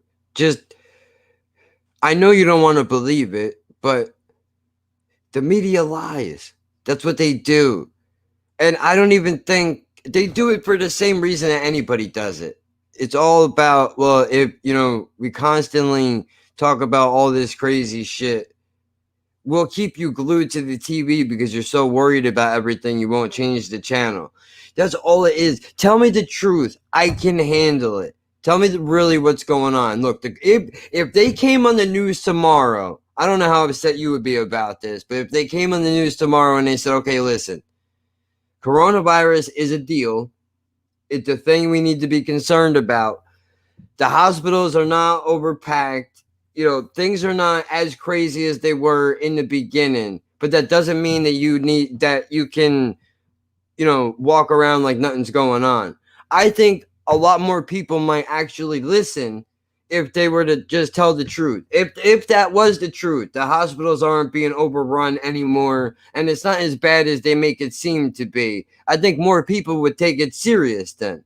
Because then they would go like, all right, well, if it is something I need to worry about, then I'll do what I can to protect myself, but I don't need to be obsessed about it. I think more people would be, maybe I'm wrong. They would. It would work a bit better, I think, but the whole problem with it is I think people have to spend years as kids being told what to do by their parents, and then they get a job and they've got a boss and they have to be told what to do at work, and now they're trying to do it to people in their everyday life outside of work, even getting to work, and then they're coming home from work and they're getting stopped by the police or whatever, and now they're being told you can't do this and that. So you've had it for years as a kid, then you get a job and you get told what to do, and now they're trying to take complete control over you and your life and telling you can't go out and do this and do that. It's not going to work. Not at all. Not at all. Especially, you know what? I just heard this yesterday on Jim and Sam.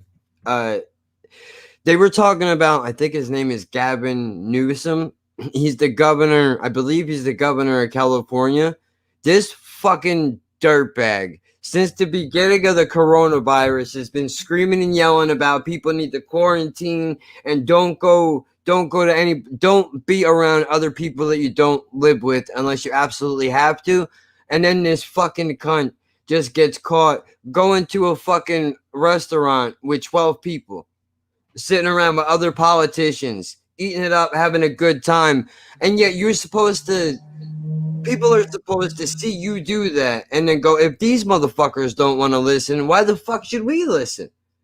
And I mean, I know that's like some childish shit. If they want to be stupid and go out and sit in numbers or whatever, but they have access to care the rest of us don't have. So, they can afford to do dumb shit. It's the same way Trump goes into the fucking hospital for a week and then all of a sudden he's out and everything is great. They got a level of shit that the rest of us don't have. It's ridiculous. But let's get back into this film. Yeah. This turned into some like old school like show that we used to do. Yeah. Well, I know we gotta do another one of those. I was actually gonna suggest maybe next week we do a regular one. So we need to do the supermarket stuff. Yeah. And I want to talk to you about snitching. Oh shit. Yeah. Because I think I did a discussion time on it. And I mentioned it in one of my reactions recently. So I think we should talk about that because I want to see what your thoughts on it are, because I feel like we might butt heads a little bit, but it'd be interesting because I want to see how you look at it all. Because I feel like I've switched my position on it than how I used to think of it. So it's wait, what's that? Snitching. Okay, so where are you at on it? Yeah, but we need to save this so we can do it. Ah, fuck yeah. God damn it. I'm curious now. We could do that and then like the supermarket stuff as well. Yeah, So, definitely. like it's only 2 topics, but the way we go on, we could easily do an hour easily. It's probably a couple of hours. You're not fucking kidding, dude. Especially on the supermarket. I mean, snitching by itself, please. I could go on for days. But the supermarket is just a whole nother level of if there was ever a place where serial killers were created outside of a broken home, it would be the supermarket. It's in the vegetable section. Yeah. Holy shit. So I don't know where we're at in this damn thing, dude. I mean, this is a great I think movie, next week's episode then, maybe, unless we do it outside of this show and just do a separate one, because yeah, we'll talk about it anyway, but we might, because I'm thinking we did a like chat in the breeze one, didn't we, not too long ago on here? But yeah. It's just whether we do it as the show next week or just a separate one on your channel or whatever. Yeah, or we could just post it. We could just post it on this channel. See, I don't know. Do you want to keep this channel as just movie reviews, or do we put other videos of, talking about shit on here as well? I don't really know. Right? Like, I'm not sure what the move is. Well, I think we'll talk about it off camera just to decide. Yeah. But do you know what I like about this film as well? Finally getting back into it after about an hour of just fucking off. Is like I said earlier, like Pacino, he's got like a coldness about him and like not as much anxiety, but I do feel like as the film goes on, like he's still making decisions and that, but I feel like he is on edge the whole film.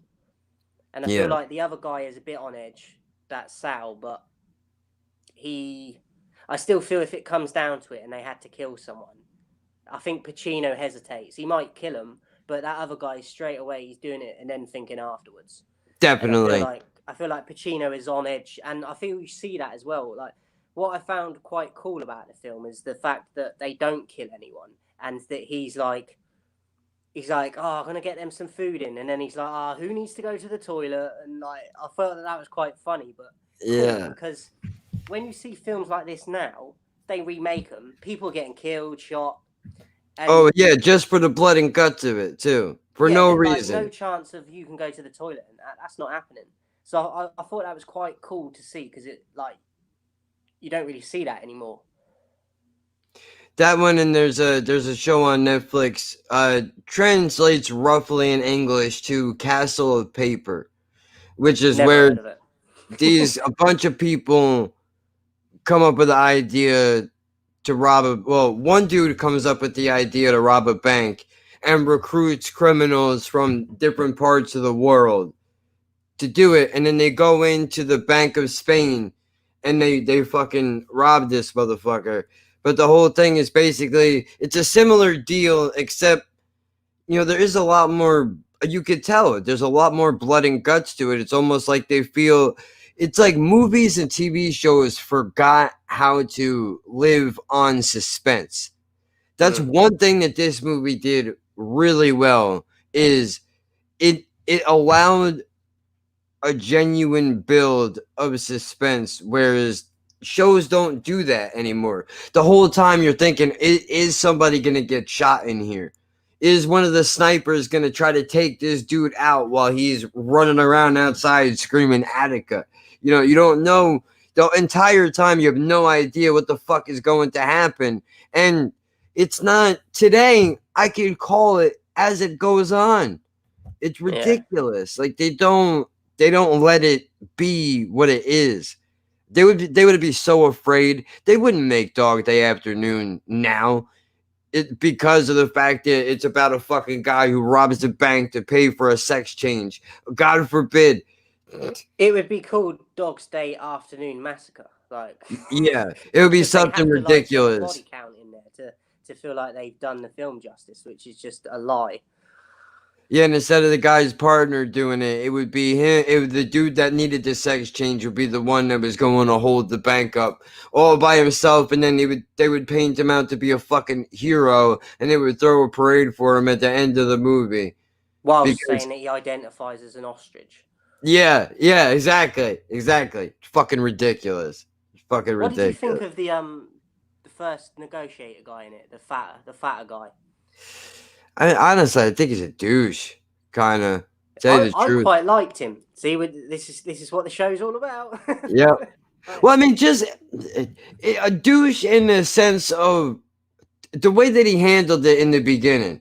All right, we got you surrounded, so why don't you just come out like, all right, guy. The dude, like, look, I understand that you're aggravated and you're like, this fucking dickhead is holding a bank up. Who the fuck does he think he is? I understand all that.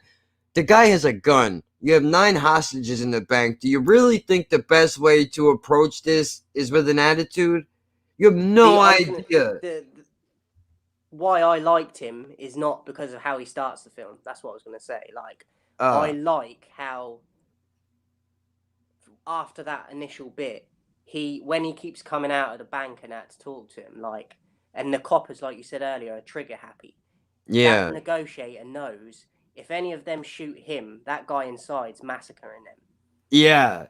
And they don't even have to say that, but that negotiator knows, even the snipers in that, he's like, I can't afford for this guy even for us to get him on the floor or anything and try and arrest him because there's another guy in there that's going to do fuck knows what. And it seems like the rest of the cops and that outside don't have that intelligence. I mean, well, I didn't look at it from that perspective. So, I mean, when you put it like that, that makes a lot more sense because I was just kind of going basically off of the first instinct that I had when the guy hit the screen. But that's a valid argument, I think. And there's a scene in it where one of the girl in the bank, one of her boyfriend, he attacks Pacino. He tackles him on the floor outside. It gets loose from the crowd and like tackles him on the floor, and that would be the perfect opportunity for the cops to come and arrest Pacino at that point because he's on the floor, and they let him get up, and he goes back in the bank. And I thought that wouldn't happen now. Even if there's another bloke inside, they would have shot him. Getting the bloke outside just to get one of them. Yep, just so they can say that they did. And that's what I really liked about the film. Like, I thought it was quite subtle, but I felt like the whole like unit of cops and that just wanted to shoot him, but the negotiator is like, we got to play this the right way, like otherwise all them lot in there are dead. Whereas all the people outside, all the cops and that, they just want to get Pacino. And That I feel like reminds the me. negotiator is brilliant in that because he's got the intelligence to keep talking to him and give him what he wants to lead him along to think that he's gonna escape as well. I think like he plays him and he falls for it. Because the more he's doing that and not arresting him or taking a piss when he comes outside, the more he thinks that he is going to get on that plane and get away as well. Yeah. Hold on.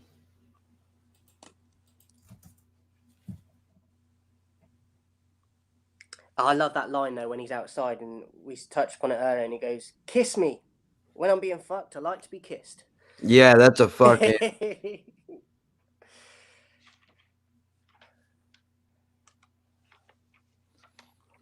All right, I was looking because that made me, when you brought that up, it made me think about this movie right here, The Negotiator.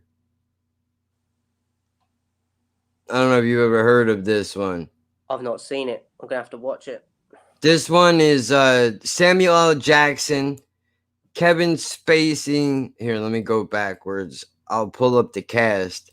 I haven't seen this movie in a very long time, but when you just brought up how the negotiator, what he was doing and all that, made me think about this film. And all right, hold on, here we go. Samuel L. Jackson, Kevin Spacey, David Morse, Paul Giamatti. This dude, where is he? Where is it? That guy. Oh, fuck. Who else do we know in here? I think that's everybody. Dean Norris. I believe he's in Breaking Bad. John Hamm, I've seen him before. Where did he go? The other guy you were just saying. Dean Norris. Yeah, that's Hank. Yeah. Yep. I didn't even remember he was in this movie. I definitely recognize quite a few of the faces. I'm surprised I've never even heard of it or seen it. She's from Men in Black. I don't know if you remember her from the first film. Is she see the face a little bit, but I can't remember exactly. That's the wife where she goes, God damn it. I can't think of the. She's in the first Men in Black movie, though. I do know that. I kind of want to pull up a trailer for this. I know we haven't pulled up a clip the whole time, so maybe we can get away with it. But just so you can see.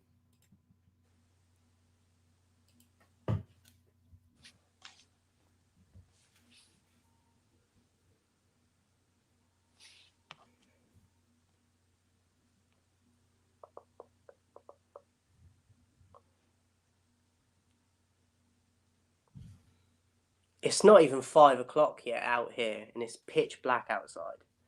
Damn. Is it? It's 5 to 5 here, and it is literally nighttime outside. Fuck, dude. I mean, it's going on 12 p.m. and it's not dark, but there's definitely something coming. There's a storm coming for sure. You can see it. Winter's my favorite time of the year, but when it's like this, when it's just dark and cold. I've got to go to the shop as well. I'm not looking forward to that. Ah, shit.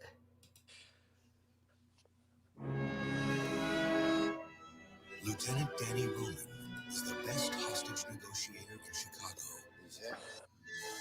After 6 hours. Did this not do well when it come out? Because I'm surprised I've never heard of it. I'm not sure, to tell you the truth. Disarming the hostage taker. In a perfect world, that would be enough. I was searching for his home. But in this department, You know me. I've been set up. an honest cop is an easy target. Now, To clear his name, he's taking the police hostage. I'm not going to jail today. And demanding his own negotiator. I don't want to talk to anyone else but Chris Sabia. Now, we consider it. No. Never say no to a hostage taker. It's in the manual. Go ahead, Danny. Academy Award and Samuel L. Jackson. I know the rules of engagement, so don't. Academy Award winner Kevin Spacey. Relax. That dude might be a scumbag, but he is a fucking fantastic actor. He is good.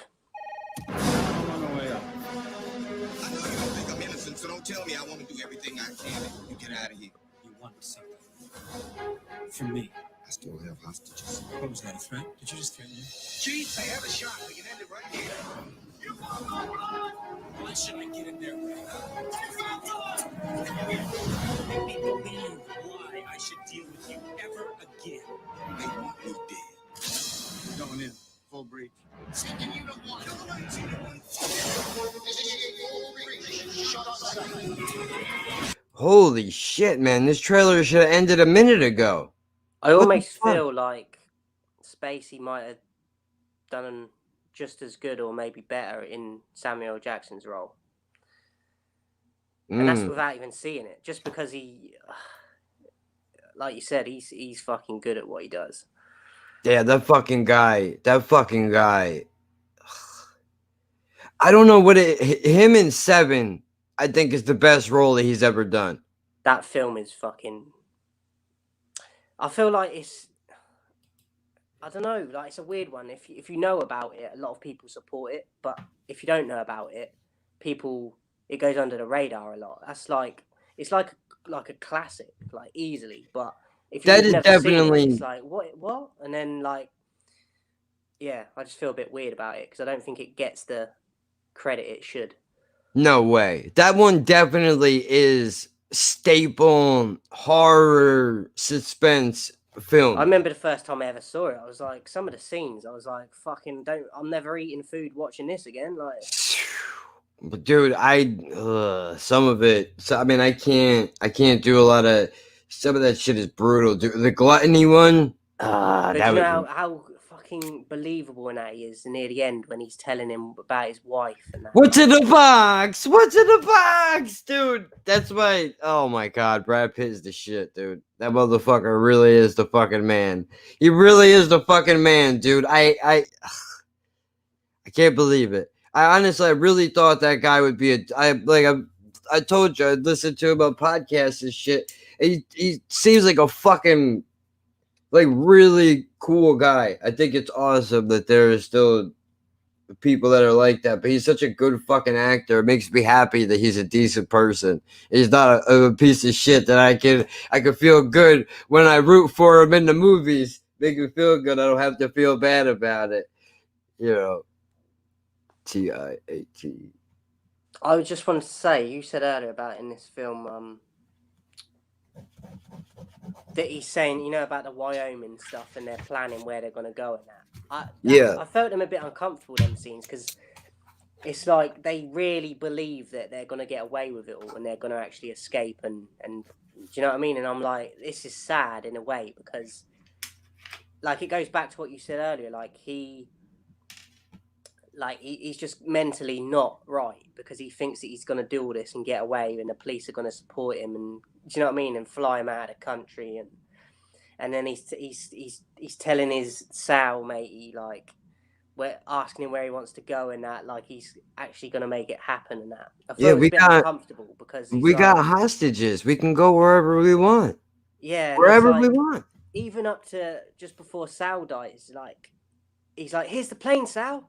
Like, it's like they're kids. Like, Yeah. I felt it was well done, but it was just uncomfortable because it was just, I'm watching it thinking this is just sad because they really think that they're going to get away. I thought that for a minute, though, I did buy it. I knew there was no way they were getting out of there, really. But also, this ties into the last thing I wanted to ask you is that I think the ending could have been better, but it kind of contradicts what I just said because I feel like they should have, even if the hostages don't go, They should have let them get on the plane and fuck off. Because I Yeah. feel like it's too predictable, the end, because you know Sal is going to die, and maybe Pacino, even though he doesn't. You know someone's going to die, and that they're not going to escape. I thought it was just too predictable at the end.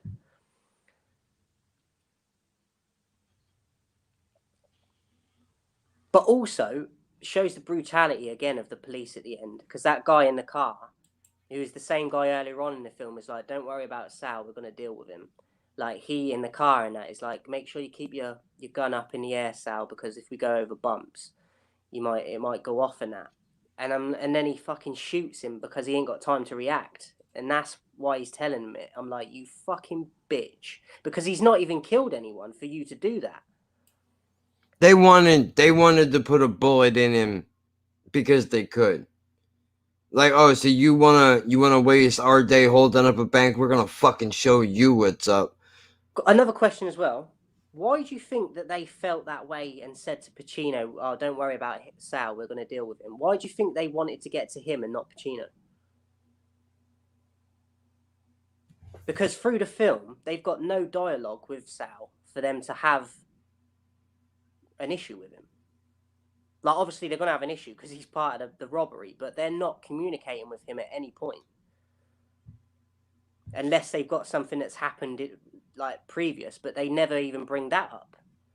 No, that's a good point. I mean, I was thinking maybe because they thought that he was the one that wanted the sex change, but then Leon was the one that wanted it, right? Not Sal. So that doesn't, unless it was the fact that, but then again, if it was because they thought he was gay, wouldn't they have shot Pacino too? Yeah, I didn't really get it. Like, unless they shot him because they were like, well, we want this guy to suffer now. So he's lost his family, right? We're shooting his friend, and then we're gonna haul him away. We've taken away everything from him, and we've humiliated him the best that we can. I mean, maybe that's why they did it, but I do feel like I would have liked to have known a little more about Sal. Yeah. Because who is he? What made him want to go in the bank? How long has he known Sonny for? It's such a weird character, because I feel like I said to you, I feel like it was like watching a kid sometimes, but he's a savage at the same time. Like, there's that like innocence of like he doesn't know certain things, but then at the same time, don't fuck with him. Yeah, no, you can't, because I want to know why is he like that? Does he have a background in the military? Is he just a sociopath? Like, what's his deal? How did he become? And I guess because, but no, both of them were big names, I suppose, at the time. So I guess that's not it. I don't know, dude. Maybe they wanted to keep it, as close to the main guy as possible, since that's basically what the story was about. Yeah. I don't know. I think that sucks, though. They should have definitely went into that more. And I would have liked to have seen a little bit of what the tellers had to say. The real ones at the end of the movie, if they would have did some of that shit. Just like, I'm curious now, were the people that were in the bank, did they really side with them because of everything that was going on? Because they got to see it. I mean, even though they went in there to rob the bank and do something wrong, the tellers in the bank got to see the way that Pacino and the other dude got treated by the cops. Like, they got to see firsthand how the system could be crooked. So I wondered, I guess some people would be like, consider me a nut for saying that. Like, so what? They're doing whatever they have to do to arrest a couple people that broke the law. Yeah, but that's not how it's supposed to work. That's not how it's supposed to work at all. You got rules and regulations you're supposed to follow. Like, what the fuck? And I'm a goddamn criminal. Why is it that I follow the rules more than you do? What the fuck is going on here? Ridiculous. So I've gone through all my notes now. So Well, I was just about to say, what would you rate this one? I've give it. When I first watched it, I wasn't fully sure, but I give it a 7.5. I was gonna Mm. give it an 8 originally, and then because of the few things like the little plot hole bits and the ending more than anything, I thought just didn't like the ending that much. Like, Fucking heartbreaker though, dude. It really is. Because I'm as stupid as it is. The whole time I'm like, oh, they might actually get on the plane. I know they're not gonna get out of it. I mean, in a way, I would almost rather, the plane crashed or something happened where it was some kind of even if they shot it down after. I don't know, man. It sucks. Like I wanted them to get out of it. I wanted them to get away with it because it sits with me wrong as well that they killed Sal. Like the way they did it as well, because it's like cowardly. Because it's it's such a make bitch sure you've move. got your gun in the air, because if we go over a bump, it might go off. And they do that knowing that when he pulls the gun on him, he ain't got time to react to get him. And I just thought, what a bitch move. Yeah, that really is. That really is. I don't like that at all. I don't like that at all. I mean, I would give this one an 8 as well, around there, because That's what when I first was thinking about it, it was like at least a 7. At least I was like, but 7.5 to 8. I was going to give it an 8 originally, but then I was thinking about certain bits, and I was like, it probably would have been if I didn't have a few issues with it that we've spoke about. yeah, because they left a little bit on the table with the stories of the characters. I know that the problem is that the movie can only be so long. Yeah. But a little bit of background with Leon would have been nice. The background with the other guy in the bank and Sonny, how all these people have come together. Who was the dude that ran out? Was he supposed to be just the driver? And why would you think what made them choose him of all the people to go in on the job with? Was it because he was the only one they could really trust?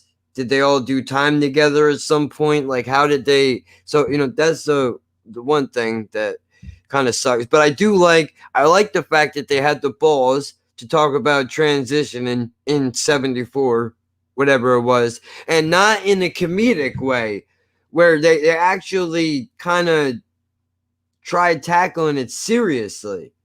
I felt like it did add something, like bringing that in, because it shows like a vulnerability to Pacino, because like there's that stigma of he's gay, or do you know what I mean, and then his partner's transgender, which I think it works, but I don't personally enjoy watching that sort of stuff. Well, yeah, no, it's depressing, because you're like, damn, I mean, I feel bad for those people that they don't I think that feel. was partly why I didn't give it a higher rating as well, just because, I mean, it might just be like people be like, well, that says a lot about you, but do you know what I mean? Like, if you don't like certain things, you don't like it, and I can't pretend and sit like I've never been into any of that sort of stuff. So I think that took away from it as well. I mean, I feel bad that people feel that they're not comfortable in their own skin and all that shit, and then to have to do all of that and then run the risk. But then again, you can't change the whole. They've gone overboard. They've gone fucking overboard. But for them to bring this up back then, I think it was important, because it shows whether society wants to comment on some shit or not. It's happening still. So if trans people make you uncomfortable, that doesn't mean that they don't exist, or gay people, or whatever it is, whoever it is. I mean, there's that. I don't know. I suppose that's it. I mean, I don't know, dude. I think we got it. I think we got like the leaving parts of the story on the table. The having the balls to make commentary about shit that really wasn't being talked about at that time. So I I mean, feel like this is one of the few films we've watched that the dialogue doesn't have to be exceptional for the film to still be good. right. Well, yeah, because that's the other thing too, is the writing didn't necessarily blow me away, No, but it wasn't terrible either. It but was the like, feeling you get from the film, like the rawness and like yeah, even like the levels of like just like when they're shouting and stuff, it's like, damn, like it's so raw.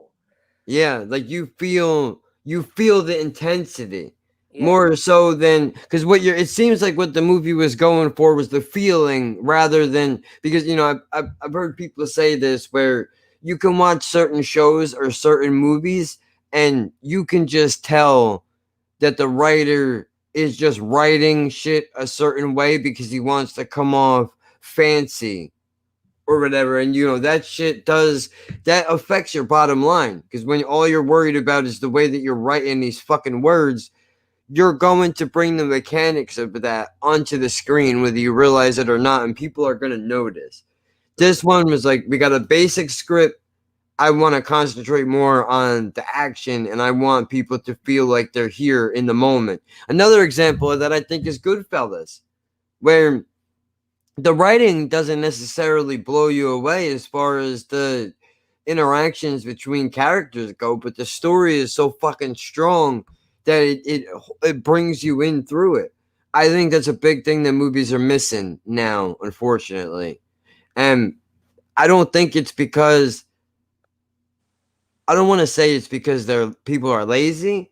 I think most people have no faith in us, the audience, that we can't handle anything that is not made for quick consumption or binge watching, whatever it is. Like I would like movies to be back in style where people actually try to make a decent movie that doesn't involve a mental hospital and a handheld fucking camera for there to be an attempt at some original fucking work. Like, there's plenty of stories in the world that can be told, and I think that the movie industry as a whole is missing out on a big part of that. yeah. I feel like just simple things in this film, like the lighting, when like just like sweating, like, and now I was saying like when they're shouting and screaming, and he's on the phone to his missus at one point, and he just loses his shit with her and stuff. Like you said, it's not even that great a writing, but it like takes you into the scene. You feel like you're in there, and it's awkward, and you're next to him, and But it's because the writing it came off like regular conversations, not like a movie. Because I don't know what it is, dude. I guess it just because I there's a don't know bit in the how. film where he like breaks down and has like a little cry and that, and you're like it's like for a bit he realizes that he's not getting out of this, even though later on he thinks that they're getting on the plane and that. I feel like there's parts in the film where he's breaking down and he's like, I know I'm fucked. Yeah, where he knows in the back of his mind that it's over, but he can't. He's got to just Yeah. continue to go through with it.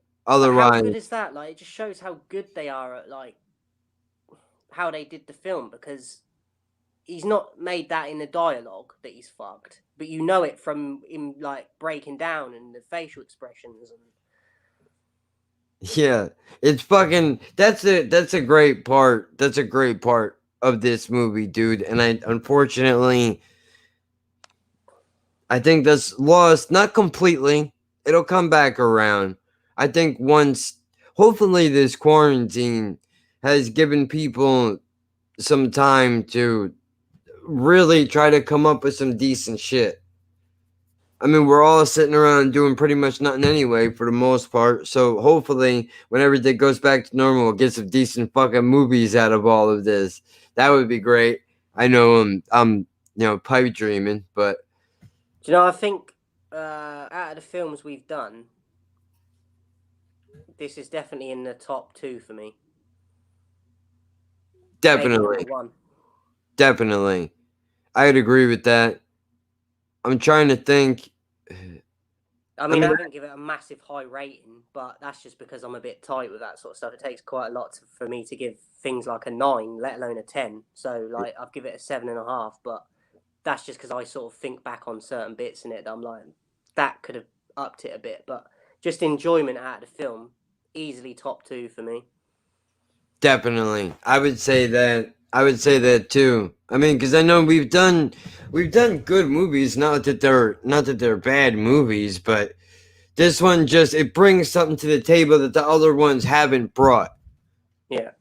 And nothing against those films, but Probably I mean, with a lot less budget than the majority of them as well, which proves that you don't the money's not going to make a great film. no, it's about the actors and the writing. Because the actors, you can have the greatest stand-up guys is the perfect example. You can have some of the best actors in the world, but if your fucking script sucks, the movie's not going to hold water. Have you heard of Letterboxd?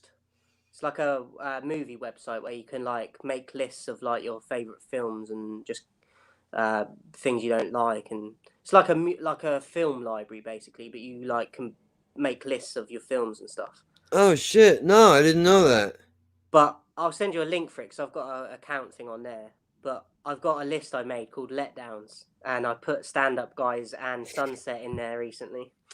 I love Sunset Limited, but I understand why. You would think that, but then again, that movie is also a good example of when the writing is good, in the sense that you, or at least I feel both of those characters are genuine people in the moment that they're in, that they genuinely feel what they're saying, even though it's a movie and it's not, I think the massive thing with that for the Sunset one, for me, that I just couldn't get with it was the whole religious thing. It just put me off big time. Yeah, of course, I get that, but that's definitely, man, it's fucking ridiculous. I mean, what do we do? So I've got a film that I was going to suggest, but I don't know if you're going to be able to get a link for it because it's a pretty new film. I had to get my mate to like send me it. But The Gentleman is called. Guy Ritchie film, The Gentleman. I think it's either this year or last year it was made. So you probably ain't going to be able to get a link for it, but I thought I'd mention it. Maybe. Hold on, it shows that it's on Hulu. I don't know if we want to think about doing another, because are we going to do 2 films next week in terms of different days? Are we going to do like the supermarket and the snitching thing, and then are we going to do a film as well, or are we just going to do one for next week of whatever it is? Speaking of fucking, look at this shit. I just clicked on Hulu because it said that movie was on there, and look at what comes on.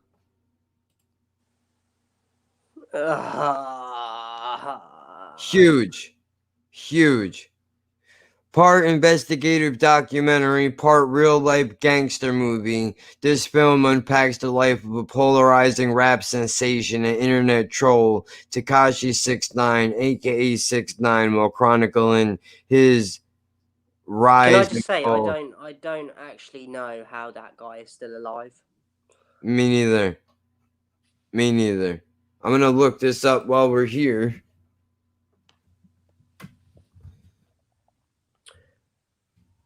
So what are you thinking for next week? 2 shows? It's on Showtime. Cocksucker. I don't have that. See, I would send it to you in an email, but I tried to send you something recently, and you said you couldn't open it, so... Yeah. So that's not gonna fucking... So wait, what did you want to do now? I'm sorry, I got sidetracked with that fucking dickhead. I'm not watching that stupid fucking movie. Fuck you and your life, bro. You snitching piece of shit. And your big 6ix9ines in your fucking face. I can't stand you. What, you gonna rat me out now, motherfucker? So I was saying, are we gonna do 2 shows next week or just one? Because we need to do the supermarket and the snitching shit. But we also need to do a movie thing as well. So we're going to do 2 next week, or just do 1 show, whichever one we pick, and then just do the 1. We could do 2. Because I mean, I guess it depends, right, on how you feel. Wait, what movie are we doing? Do you want it to do The Gentleman? Well, I was going to do that, but if you can't get a link, we'll just have to try and think of something. I ain't really got anything off the top of my head. All right, I'll Well, we take need it. to try and find if you can. I don't think you're going to be able to get it, but try and have another look for Rumble in the Bronx, because I've got that waiting. Yeah, I know. I wanted to fucking watch that so goddamn bad, dude. Obviously, if you can't find it, then we ain't really got a choice. But if you can, you might find it. So I'm sure it'll Um, pop up somewhere. 'Cause the shitty part is that it was, it was around for a while. Maybe I can find it somewhere. if Wait, not what? that, have you got anything that you had in your head that or not? Cops, authorities bust Rumble in the Bronx fight club with over 200 people. I thought they were saying that they were rebooting the film for a moment. I was like, oh shit, don't do that. Leave it alone. I mean, Waco is an episode show, so that would take way too fucking long to do. There was one thing I wanted to. I can't. Every time, I think I wanted to bring this up, and every fucking time, I forget. There was something I wanted to ask you if you've seen, because I seen something. I can't fucking remember what it was. It might have been a show or a movie. I got one sent to me from my mate that suggested me it, and I believe it's a horror. I can't say off the top of my head, but The Green Room is called, and I'm not sure how new it is. So you might Wait a minute. I think I know that one. I think I know that one. But have you seen it or you just heard about it? I'm checking right now. Because he's mentioned it a few times to me. Yeah, no, I've seen this one. This one. Oh, this one's fucking.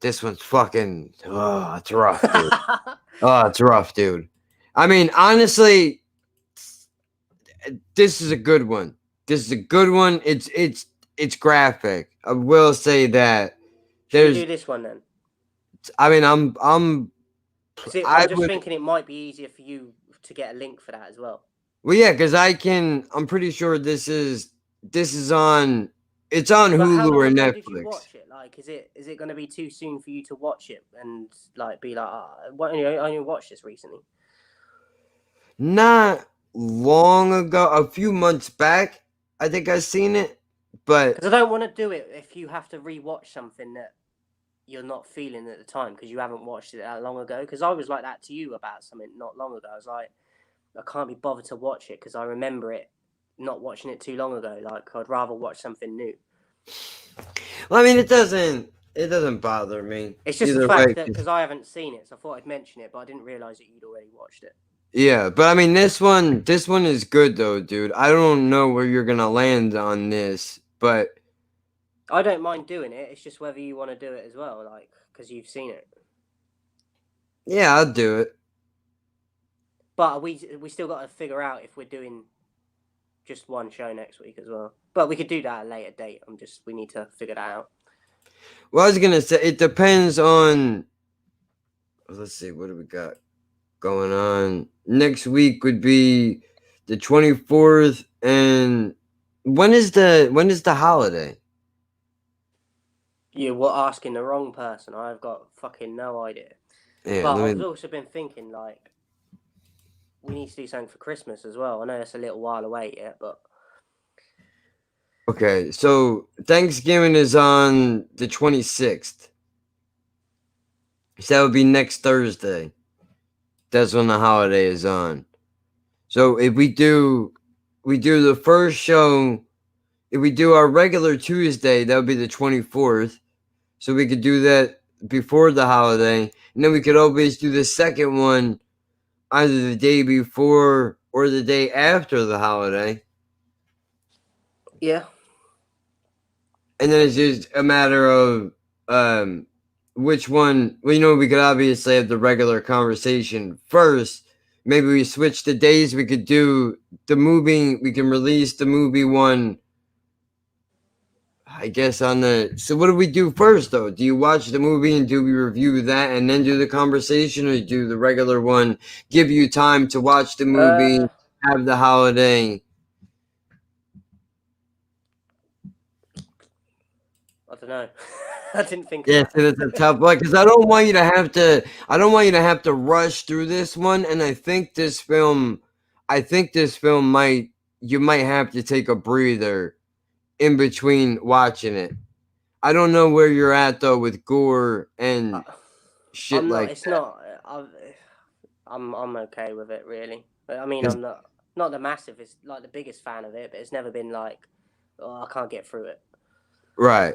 Because I'm not. There was certain parts in this film, dude, that fucking disgusted me. Like I had to turn my head away and walk out of the room for a little while. That's how bad it was. But I mean, that's how you know they were not shy about making the violence look real, which I really appreciate because too many times these movies make the violence look cartoonish, and I think that's what gives some people the idea that, oh, you know, you could just do whatever you want. This made it a point to go, no, this shit it looks very real. And the scariest part about this film, without spoiling it for you, is because it could really happen. It could really happen in real life. That's the scariest fucking part about it. Especially when, there's so, you know what, dude? This movie is good enough. This movie is definitely good enough to watch it again because, oh, fuck, dude. I'm just thinking. You're like one of them trailers. You're like, oh, I can't watch the trailer. It's too long. It's going to expose too much. Yeah, but you know what? Have you seen the trailer? No. Okay, let's pull it up because I don't remember. Somebody recommended this to me. Check the length of it though before you watch it, because if it's like that fucking Negotiator, it told half the story. Yeah, I hate that. Yeah, 2:26. Here you go, 1:04. This is the shorter one. This is the shorter trailer, so hopefully it won't have as much in it.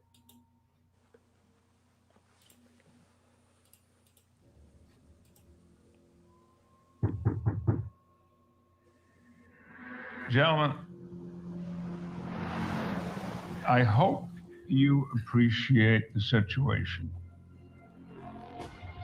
Things have gone south. No doubt. Now, whatever you saw or did is no longer my concern. But let's be clear. It won't end well.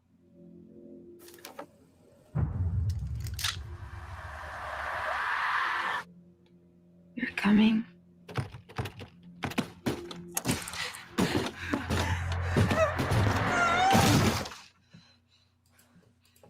This fucking trailer is terrible. If I would have watched the trailer first, I would have never watched this film. I'm intrigued though. Like the way you was talking about it sounds like it's not going to be a waste of time. So, I mean, dude, I broke my fucking thumbnail yesterday. Hey, hold on, you can. Oh, let me show you how bad this is. I don't know if you can see it. yeah, I can now. Yeah. That whole thing, all that right there is cracked. So every time I catch it on something, I'm trying not to fucking rip it because I want it to grow back a little bit so I can cut it because it's really deep. But this this film, there's definitely parts of it that you're gonna go like, all right, that's corny, but the action in the film is, and the fact that it's kind of realistic is is pretty serious, but it's a good one. It's a good one. A lot of hateable characters because basically the let me pull up the thing one more time just to give the people an idea of where are we going with this. All right, so the explanation to the film is a punk rock band becomes trapped in a secluded venue after finding a scene of violence. For what they saw, the band themselves becomes a target of violence from the gang of white power skinheads who want to eliminate all evidence of the crime. That's a terrible fucking description. Basically, the movie is they witness somebody getting they walk in on somebody getting murdered in this club, and now they're trapped there. And that's what the movie is about. Which is fucked, completely fucked, dude. If you walk into Jesus. Fuck, dude, completely. So this one is it's definitely, oh man. So we gotta, you know what? I would say we probably should do, since we already know what we want to talk about with the snitches in the supermarket, do that one first, give you a chance to digest the movie, get through the holiday, and then, you know, we could always do that because we could do. So we're gonna do the snitch in the supermarket one next Tuesday. Yeah, I would say we do that, and that would give you a chance to, because then you would have. Well, next Tuesday to 24th. I think the 26th was the holiday. Let me pull it up one more time to make sure I have it right. Yeah, so the 26th is the holiday. So that means we come in on Tuesday, we do that one on the 24th. That gives you the 25th and the 26th to watch it, and then we can come back on Friday or Saturday. Okay. Whichever one you want to do. Because I'm not sure. I'm pretty sure we're going to be out on Thanksgiving. I don't know yet, though. What's that? Another family visit to the people you love? Yeah. I don't want to go, dude. I know it could cause a headache, but can't you just say to her, "I'm not going"? I mean, I might just because. I mean, I'm worried about. Because I know it's not nice, but that at least gives her the option of still going if she wants to go. It just means that you're not going. It's not like saying I'm not going, you can't go. Yeah. The one thing that fucking sucks is, dude, that's fucking food. Unfortunately, that might be the only nothing reason. there that you can do on your own. But yeah, we do. But you know, going there and eating will save our food to last longer. So I might have to be fucking stuck going, but I really don't want to. And it's not that I have anything against them personally. It's just with everything going on, I don't want to wind up catching this shit and dying because, you know, they don't want to. Because these are the type of people that will have it and not say anything until everybody gets there and be like, oh, by the way, I have, like, oh, well, great. You know, or they wait a week and then they tell you, but whatever. What are you going to do? So, yeah, I guess we'll do that. We can always hammer it in if you decide to switch it around. You know, whatever you want to do. Cool. We'll figure it out. So, Dog Day Afternoon, I recommend it. I think that could be another thing that we add to the end of the show, whether or not we would recommend you to see this. I say it's definitely worth your time. If you want to get an idea of if you're going to pick out of the bunch that we've done so far, imagine these are all like in the old days. You go to Blockbusters and there's a bucket of DVDs. Yeah. And there's, how many have we done? About 8 films or something now. I'm pretty sure. So if you're going to pick 2 and you can't go back for another week, make sure this is one of the ones you pick. Definitely. I would say so too, especially because this one is actually a fucking a story, a real one at that. So you can you can really allow yourself to get wrapped up And into like, it. if you're a Pacino fan as well, on my little plug that I did on my channel the other day, you get a young Pacino. This is the youngest I've ever seen him. I've not seen him in a lot of films, but this is easily the youngest I've seen him in it. So it's kind of cool in that aspect as well, because he goes on to have a fucking great career. So I think they said The Godfather was first, right? And see, I've then seen that, but I wasn't sure if it was before or after. But yeah, because I think The Godfather might have been Pacino's first role. but it's weird because I feel like he looks a bit younger in this one. Yeah. Oh, maybe they could have recorded it before. I'm gonna have to look into that and see. But Just you could know, be the way they shot it, because I think The Godfather is a little bit more like, even though there's violence in that, it's a little bit more polished in terms of the makeup and that. that's true too. That's true too. I didn't consider that. But yeah. Yeah. So that's what we're gonna do. We're gonna do the green room is gonna be next week at some point.